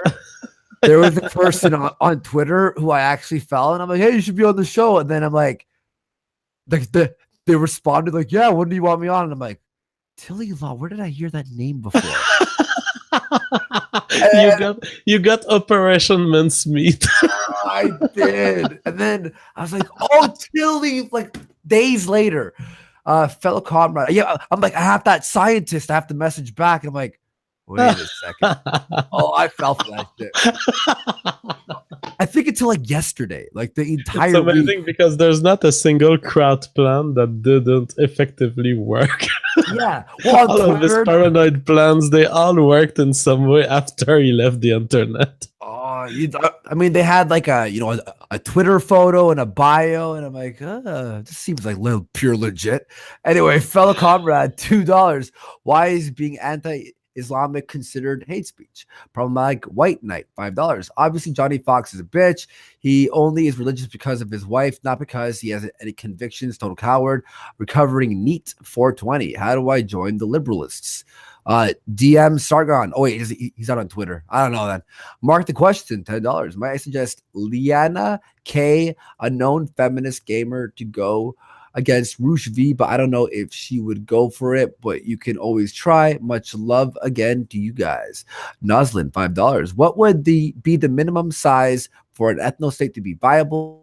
City, state, country, continent, or planet? Monster Chief 117, $10. Have Christopher Cantwell from Radical Agenda on the show. He's a better order. What? Okay, than anyone you've had on the show so far. JF, you should get on his show. LMAO at Fox Juice Stick Religion. Koto Kiminiana, $10. Of course, I'm at work and I have to leave the room when religion is brought up. I've wanted to hear your and others' opinions on it. I hope you do more. And being part of it would be a fucking dream. She didn't say fucking. Yeah, we're gonna do a religion episode. TJ Kirk wants to come on, a few other people, so it should be fun.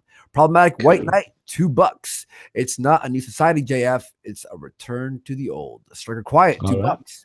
I told you this morning. Get Chris Cantwell. Okay, guys, it takes us a fucking minute. It's not like going, Chris, on the fucking show. All right, do you want to continue for a little bit? All right, so we have Trues, $10 US. Get Sargon to team up with Kraut and T against Spencer and Enoch. That would be nice, a return of Kraut. Drake, $75, $10 US. I want the words anime, video games, and fun to all be censored by censor bots. Ryan Ham, $10 US. Thanks for getting Enoch. I can't wait. Andreas Olafsson, again, this huge donation. Thank you so much. Pondering Misfit, $2 US. Sorry. I had it muted, man. Like, honestly, that's fucking like everyone, by the way, not just like the big donations, like the $5, all that stuff. You're using your hard-earned money, and a lot of people give us shit like, "Oh, you're making super chats." Like we don't beg for donations, but if you can, that'd be cool, and we'll read your chat and we'll talk to you and stuff. But yeah, like we appreciate it from the fucking bottom of our hearts. Seriously. Pondering Misfit, $2 US. I will battle Rouge. Well, that would be nice. Sigur Aldorson, $5 US. Sticks spurging in chat now because he's afraid how quickly Enoch can demolish his arguments. Oh, I would love to have Enoch and Sticks. If that doesn't happen in the debate, I think we could have Mike Enoch and Sticks separated and 1v1. Dragon's Temple, $2 US. I'm king. I don't have to listen to anarchic plebs. All right, you're king of what though? CS, $2 US. Jeff, how important is mass paranoia in politics? It is very important. In fact, I define any sort of Oh shit! Did he just jump? He just fell out. He just, you know what?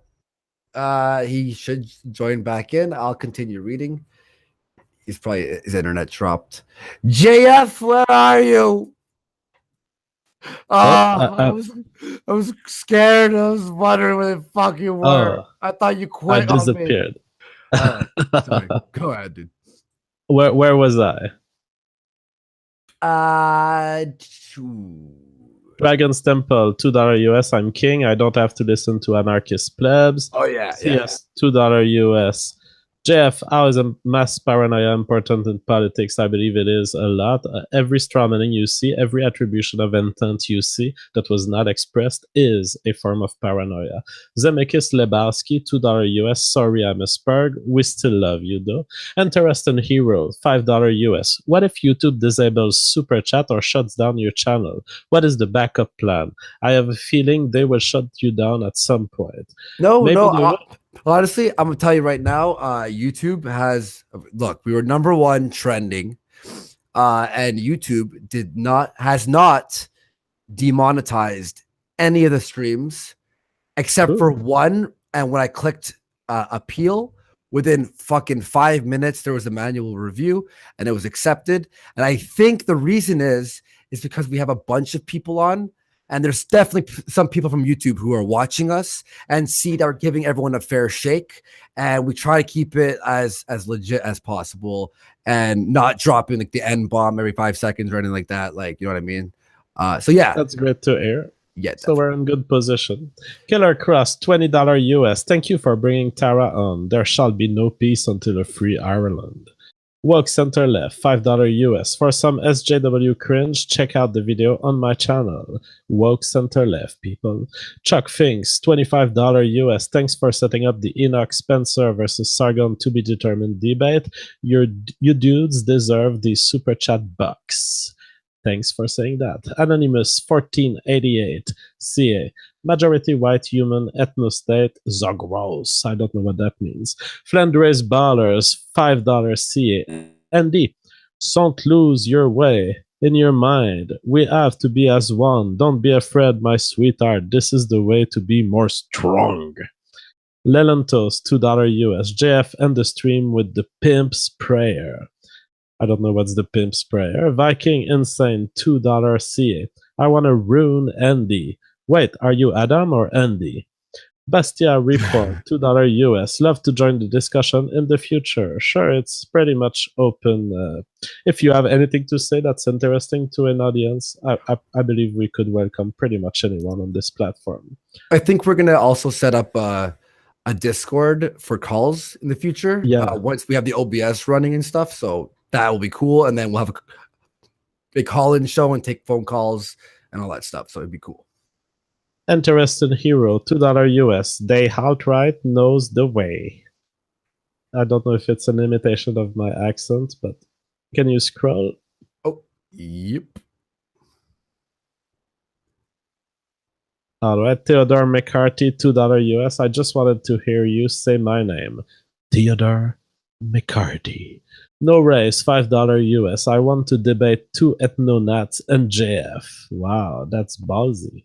Buy bars, Yipsy, $2 US. Fuck your couch, JF. I love Dave Chappelle memes. Yeah. Pedro Nunes, £20. There are two sides to individualism. One, independence from obligation and duty of the collective. Two, self-reliance, which helps the collective as fewer resources are taken from them for supporting noobs. The latter is needed. Sigurd Haldorsson, $5 US. Would the public be interested in a debate involving a global white supremacist, aside from just ethno-nationalism, in good faith? I don't know. I don't know if the public would want a supremacist or exterminationist. I've never really interacted with these crowds, and I don't know what's there. I don't know if they're entertaining. Lelantos, $2 US. Jeff, do you know the way? I do know the way. KS Wheels, $5 US. Warski, someone wants to raise money to attend Kilroy Counter, the lack of leftist speakers at Kilroy. Want the link? For what? To raise money to attend Kilroy Counter? It seems that they're organizing a Kilroy Counter called Lack of Leftist Speakers. I can't. No, I can't promote any fucking Kilroy Counter. No cons for at least a year. Okay, guys. Interesting Hero, $2 US. My fellow alt-right brothers know the way. We know the way. No, I don't know why it's the meme today. Oh, dude, Kumite all fucking morning. Kumite, 2,300 viewers. You don't know the way. You don't know the way. We don't know the way. It's all fucking day, man. He was imitating me? No, that's their Native American. Yeah. Okay. Randy Carson, $2 US. I would like to see Sargon versus Milo debate. Lelantus, $2 US. Clan of Dusty knows the way. Flandres Bowler, $10 CA. I'll save you the discussion. Reason why we don't want relationships is because 3D PD is disgusting. Real women are gross bitches and today never betrays. Yeah. Maki Nishikino will always be my true waifu. Well, I say to people who are desperate about women, Don't be desperate. You will find someone, and there are respectable women.